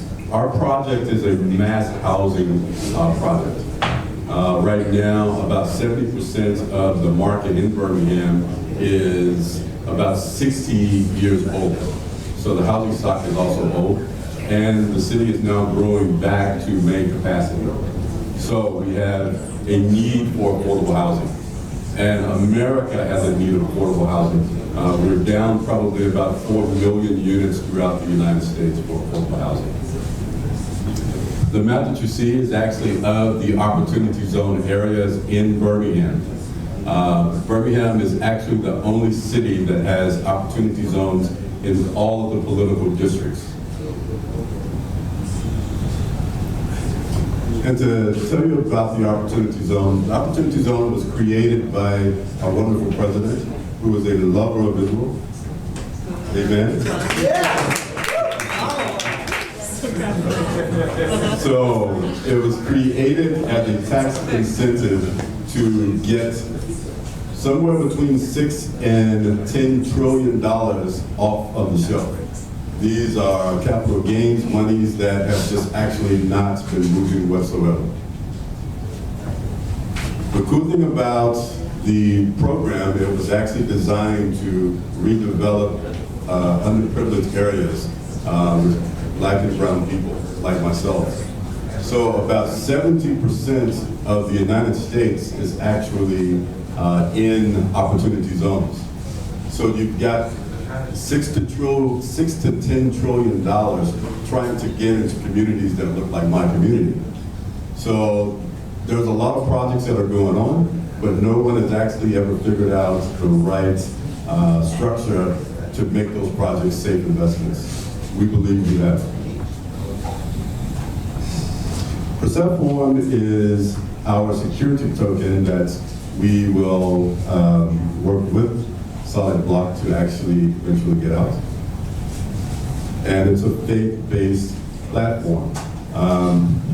To tell you a little bit about what we actually do, we're a development company, but our clients are basically church ministries. So we actually represent somewhere in the neighborhood of 3 million churchgoers, which are Black and brown, and somewhere around 2,500 churches throughout the United States. This is also a very untapped market that no one understands how to work. This is a little bit about our management team. Randall Miner works for Maynard Cooper, which is the top 10 opportunity zone law firm in the country. Some of our personnel, Kim Canal is our affordable housing vice president. Brett Bernesh, I will speak a little bit about him.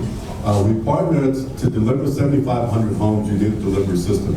So we partnered with Cardinal Homes out of Virginia to produce modular homes. So when we presented the whole project to the city of Birmingham, the city said, hey, we'll also give you the land for the plant, and we'll give you up to $5 million to build the plant. Other parts of our team speak a little bit about Charles Lewis, actually the lead project manager for this project. HPM is one of the top 20 program management firms in the world. And this guy here is me.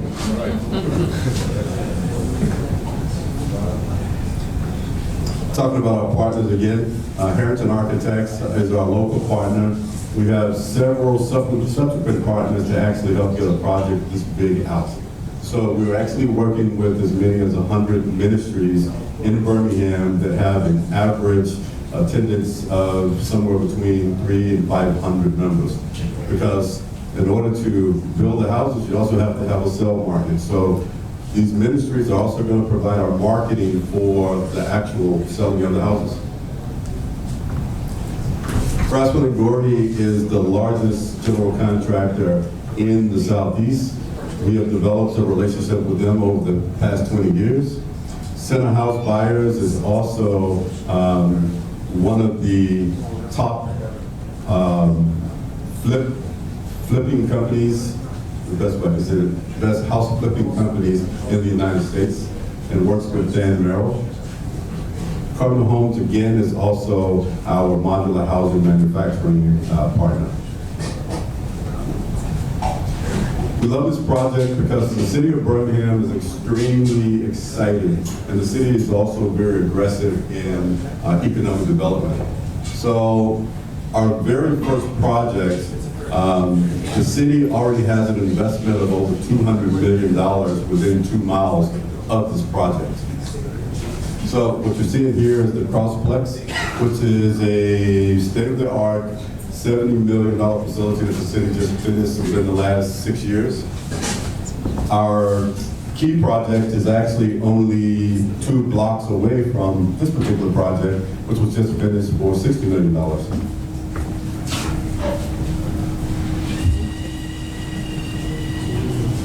Competition. Everybody's trying to understand the opportunity zone space. And we believe that we've actually figured that market out. Because the opportunity zone, again, are actually in these low-income areas, which comprise of about 70% Black and Hispanic people. And the network that actually helps to manage that group of people are the local churches. And they also are the largest holder of land. So in any depressed city, the largest holder of the land is actually the city and the church.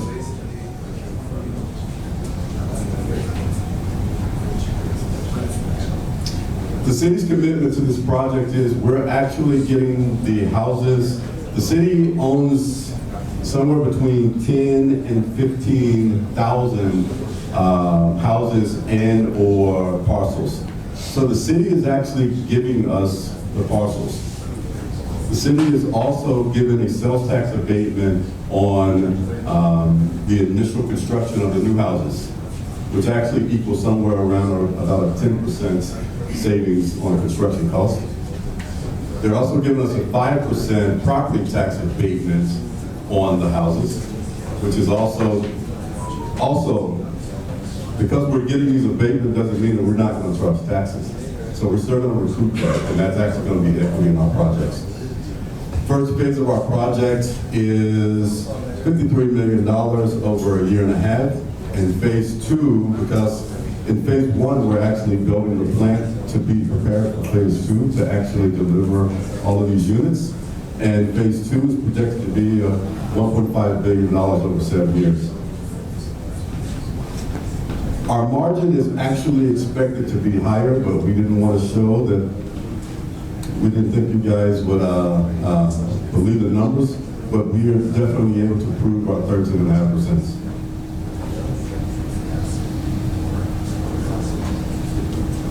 Our contacts and love for you guys to grill me. Thanks, Lynn. So Lynn, just to understand the model, you're building these homes, the model is to sell them or to rent them out? It's a 50-50 situation. In Birmingham, it's 60% of the home ownership. The breakdown is 60% rental and 40% ownership. We believe that the American dream is actually home ownership. So we want to convert half of our stock into actual home ownership, and the other half actually will be rentals.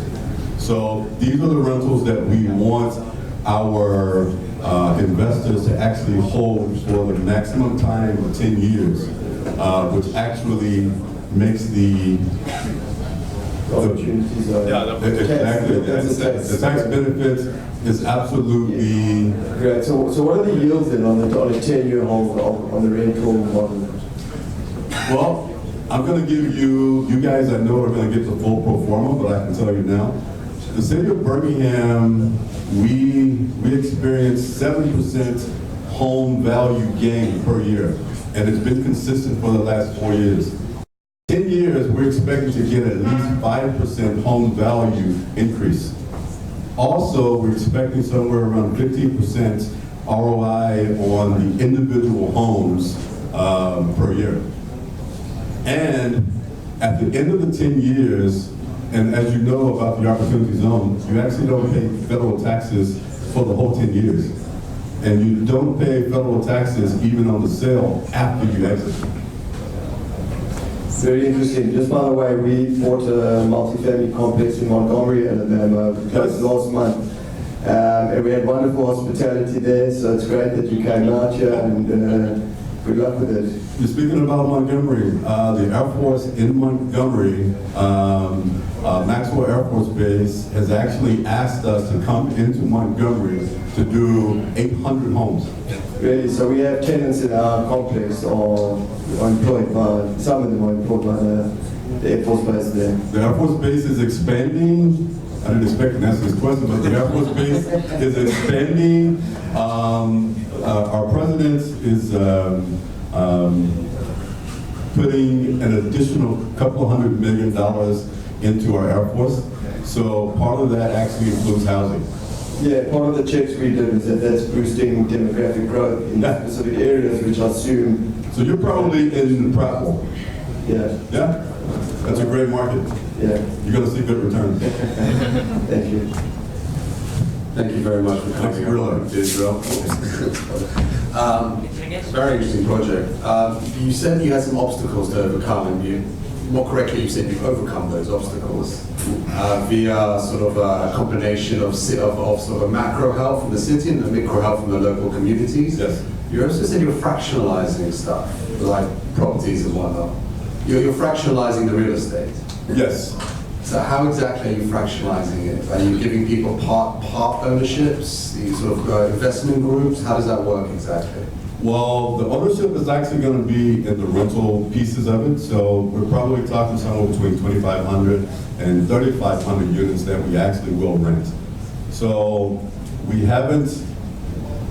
we're literally within the last 2 months just finished our model and just finished our negotiation. So over the next 2 weeks, we're actually creating the structures for the investors. It's more than likely going to be set up in about 10 different LLCs that are partners with some of these local churches, and also with the city actually serving as kind of like the mama bear. And there's no, this is just from my lack of understanding, but there's no contradiction with the church doing business with its community? Absolutely not. The black church in the community, if you don't have the permission of the black church, the people actually will not support your project, but you would never know it. That's exactly the opposite. And 183K, that's based on one house? Yes, that's the average per house. That's the average per house. Yeah, some houses will be, I think our lowest basement is actually going to be around $120,000. That model is more than likely going to be the crux of our rental units, where we're going to use housing and urban development, which will actually pay the whole debt service of those units. And with the city's tax incentives, that's actually going to produce probably in the neighborhood of 15% ROI. Thank you very much. Next driller. Welcome to Israel. I am honored to be here. Wonderful. A beautiful project. A small question. You said that you want to attract back people to Birmingham. Yes. Area. So number one thing, I think it's a hub of job opportunities and work factories, corporate coming. What is the municipality doing in order to attract corporate to come? I think this will be the key factor for the success of the project. Absolutely great question. Because of our great presidents, the country is experiencing a 3.6 jobless throughout the whole entire country. Alabama is one of the centers for cancer research and biomedical research. It's probably the heart of biomedical research, which is where I got my background working for the University of Alabama. We're currently down probably somewhere in the neighborhood of 20,000 units for the city now. So we're actually still wanting to attract more affordable housing buyers, but to actually, I'll go back to your question and kind of still answer your question. This is a different model because this model actually is a little tricky because, and we needed the city to come into this project because we are talking about low-income people. But there are still housing incentives from HUD that actually help these same people become homeowners. So we're using a lot of U.S. government funding to actually underwrite most of the debt for these low-income, or what we call ELI, extremely low-income housing owners. But these are pretty safe investments, but it's never been done on this scale. And we believe that in order to absolutely transform the communities, you've got to do something massive. I'm going to focus a bit about the tokenization side. Yes.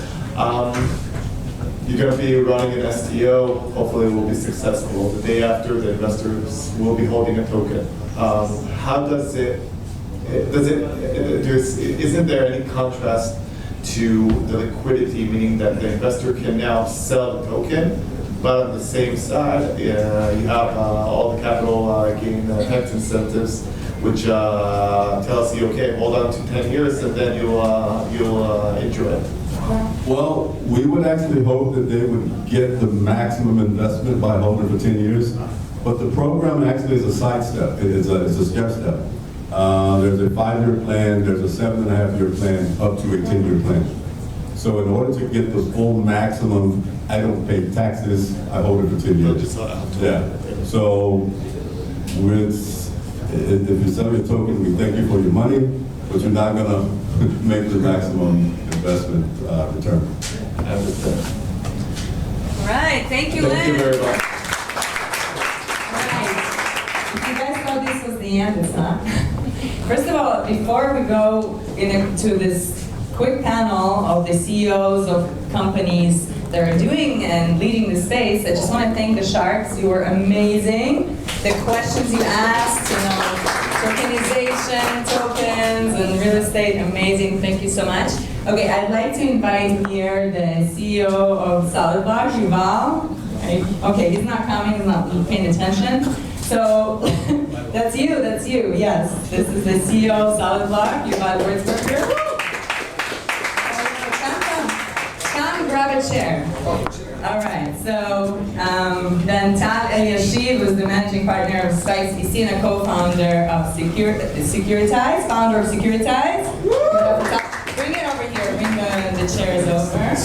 All right, so Sharon, are you here? Sharon Greenberg was the co-CEO of Everflow. And well, we have Ron Callis is the CEO of Banks One. And there's myself, Yael Tamar, the partner and CMO of SolidBlock. I will be moderating. I promise we're asking 6 questions that are going to help you understand the industry a little better. And yeah, so grab a chair and help us all kind of overcome the challenges of the industry. All right, guys, thank you for coming. Thank you for coming. I want to make it very, very practical. So I want you guys to talk about the challenges that you're facing in this industry and what you've learned from doing projects and talking to investors, talking to clients so far. So let's start with you, Ron. Thank you. Actually, to choose one, I think it's the most difficult thing to do. There is so many challenges to do when you go to such a very, very non-stable market like real estate. You have to understand that the evolution is not happened yet. So you have to do the evolution and then the disruption of trading securities and using tokens. So to do the evolution, you have to choose like a hybrid model that basically respect the current situation of the market and then can open leverage in tokens or securities. So I think that the most difficult thing for now, because the regulation is pretty there, the market is happen to be there, I think, in 12 months from now. It's the understanding what token can be represented in the equity. I think this is the most crucial thing to explain of how people can choose in the marketplace, if there is any, a specific deal and to understand what is the liability, the highlights, the risk, and etc. So education of the market, I think will be #1 issue in securitization. Nice. I actually wanted to ask Ron a different question, because I know that you guys are maybe working in the U.S. market, right? Yes. Probably in this market. Yeah, so can you comment on the jurisdictional differences between, like, what is the best market, what is the most difficult or easiest market to tokenize securities? Tokenize real estate. I don't know where is the easiest market, but I can tell you that I've never heard about it. So probably our now easiest market. American market is not so easy, as you know. The regulation over there is, all this market is very premature. Okay, it will take time. As you said, it will take time to. Anyway, all the security token, it's something that the regulator didn't think, or maybe it's something that is very new for them, so it will take time. As you know, in the state, you have to get the licenses of broker-dealer, an ATS, alternative trading system, and in order to get that licenses, it's something that can take time.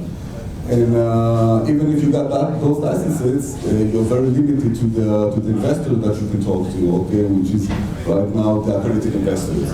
So it's not so easy. Probably in the next coming month, we will work with additional markets. Okay, great. So Tad, you guys have done quite a few projects under your belt. So I would love to understand if you had any real estate projects there, or what kind of industries are we seeing doing STOs right now? So this is a securitized. Yeah, we've done several real estate projects. It's actually interesting when you look at the 2x2 matrix of, on one axis, the value to a project from tokenizing it, and on the other hand, the difficulty in in tokenizing it. Real estate is up there in the magic quadrant of value, high value, and relatively easy. Nothing is easy, but relatively easy. So it's where a lot of the pool is coming. The issue is, of course, and some of it was already alluded to, that one of the big draws for tokenizing real estate comes from fractional ownership and liquidity. And liquidity is not there yet. The industry is really in its infancy.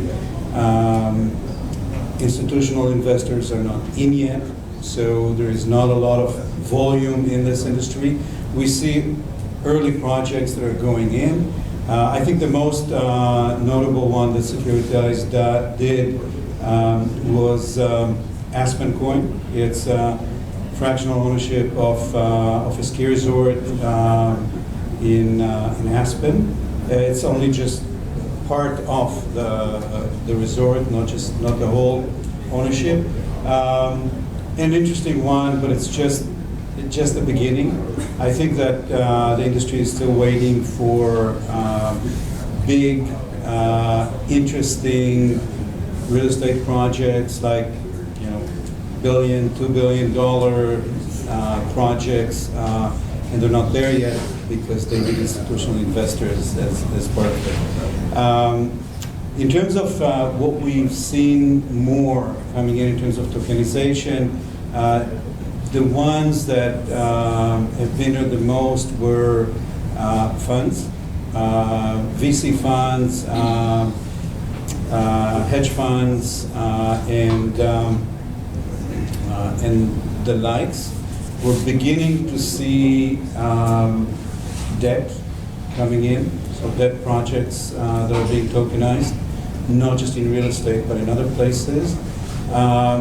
And we've seen a bunch of attempts at tokenizing non-traditional values.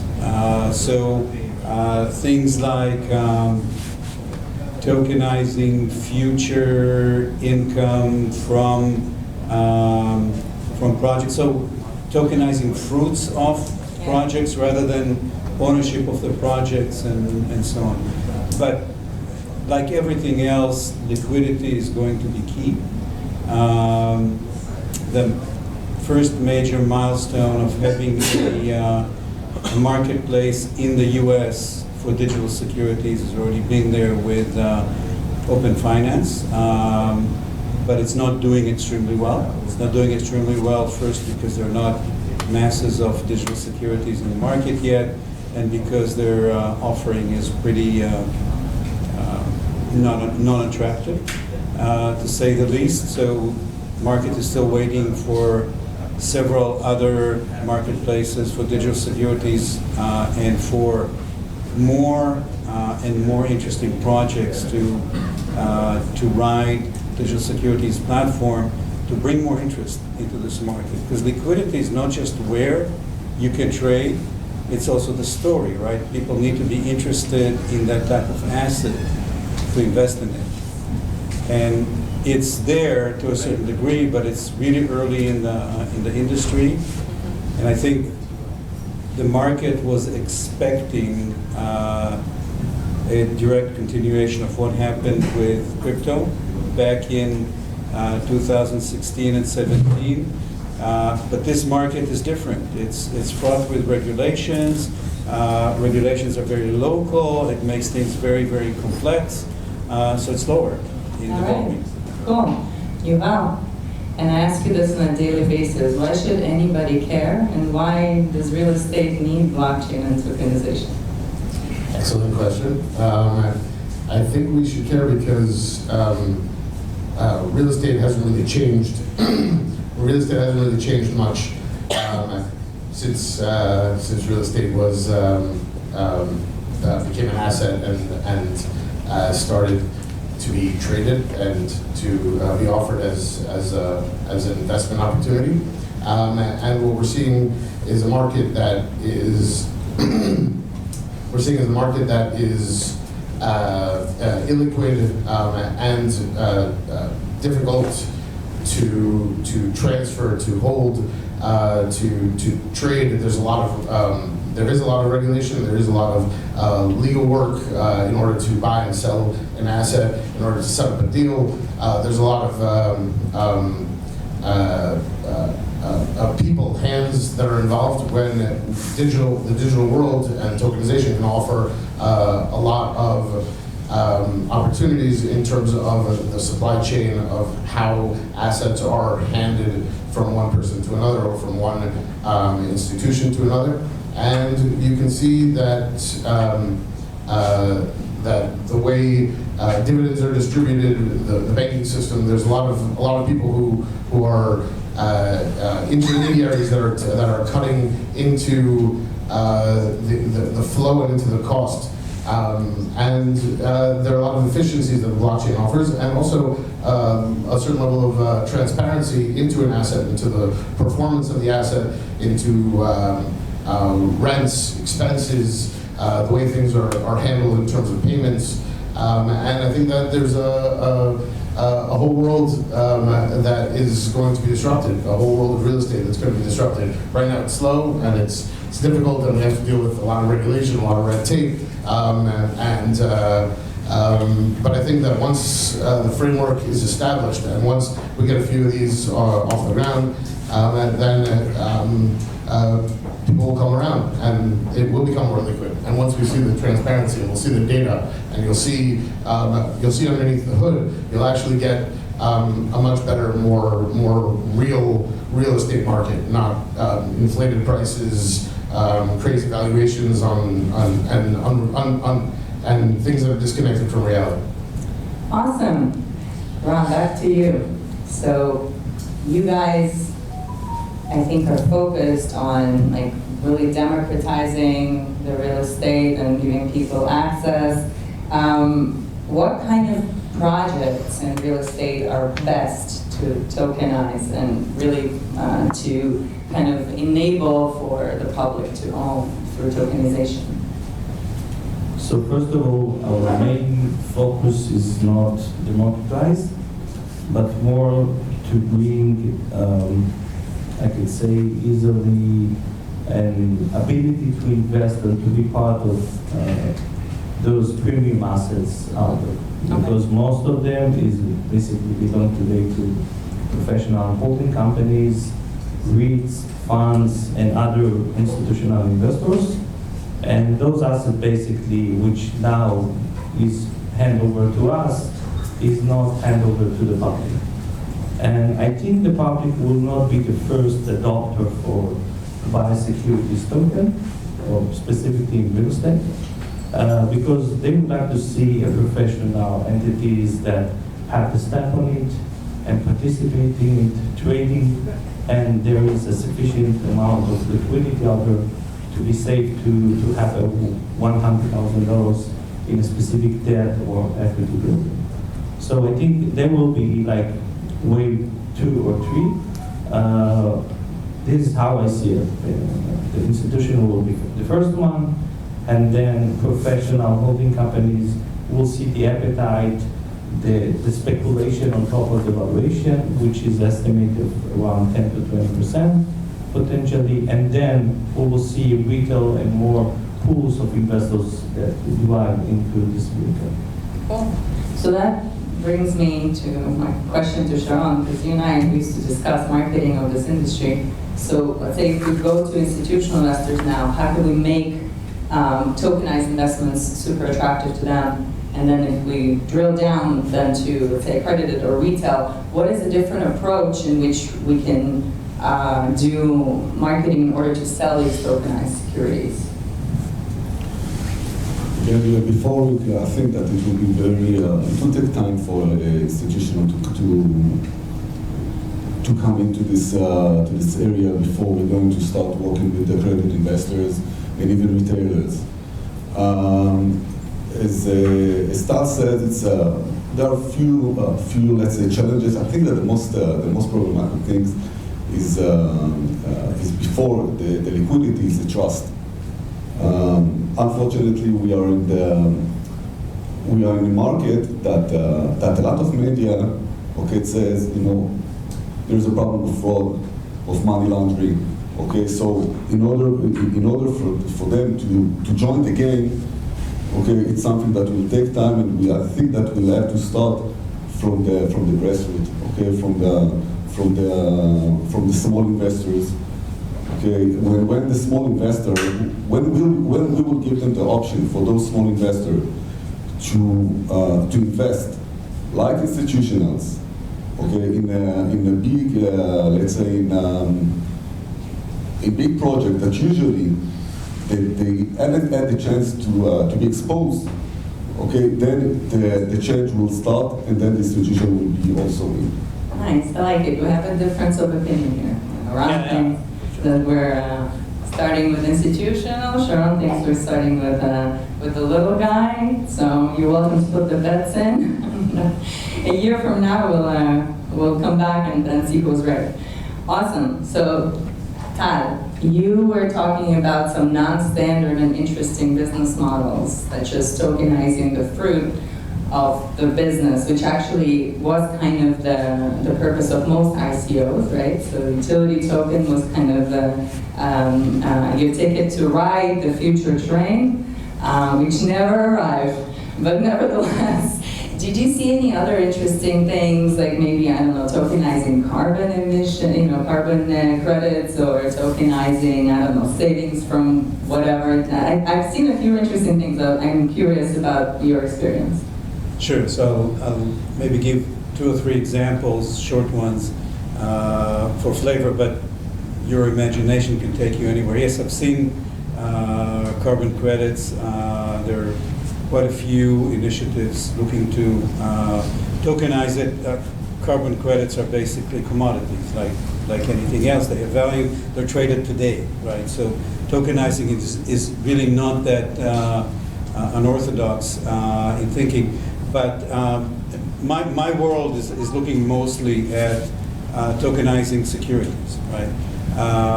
So one example to this is a company that is building large operations for crypto mining.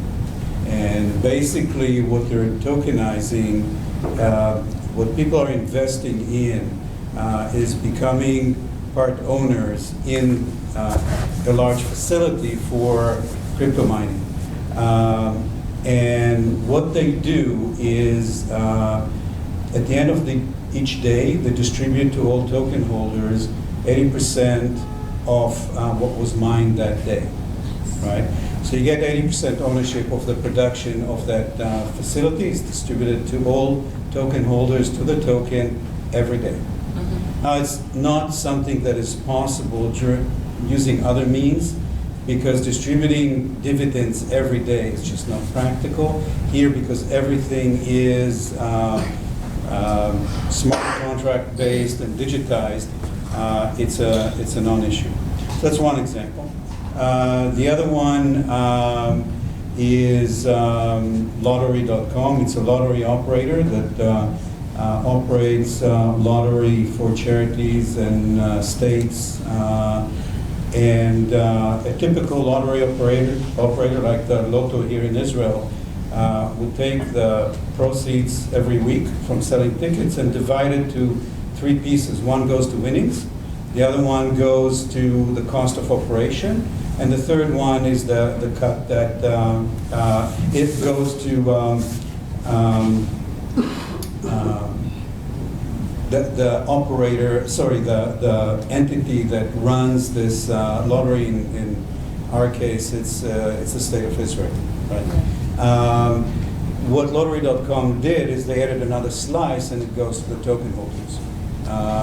So what the token holders are really getting is a piece of the future, not profit, not revenue, but gross proceeds from selling tickets every week from lottery's operation. So again, you become a mini lottery operator by buying a ticket, buying a token. It's a security like anything, because it's a piece of a revenue stream. Right? There is no equity involved in it, because token holders do not own lottery.com.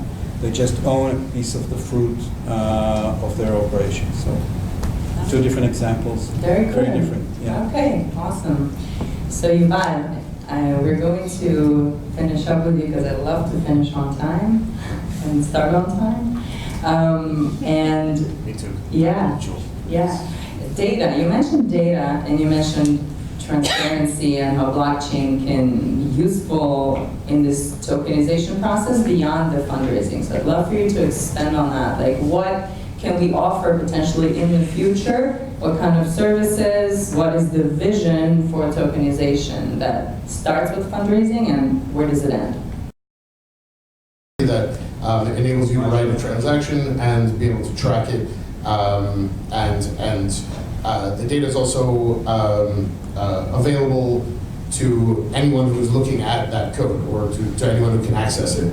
So the idea of being able to create and write that data to the blockchain and for it to be trackable so anyone can see it, it adds a level of transparency. So if you're recording, for example, real estate transaction information, pricing information, and also there are ways to keep the data hidden but still allow other people to access it. So for example, KYC, AML requirements, where somebody can have an identity profile and be able to use that in multiple scenarios, and for it to be 100%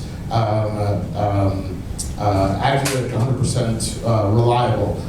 So I think that's the way that blockchain can help. I mean, there are a few other examples, but I think that really the way that we handle data, and the way that data is handled in a distributed network, decentralized, and it allows everybody to access it and to participate in that equally. That's where the benefit of the blockchain is, and that's why we're in it, even for the long haul, and as long as it takes for us to break stuff. Yeah. Amazing. Well, check this out. We have the CEOs of companies that are doing this, right, all over the world, and in one room. And I thank you all for coming. You've been amazing. And also all of you for just, being there and helping and discussing, pushing this industry forward.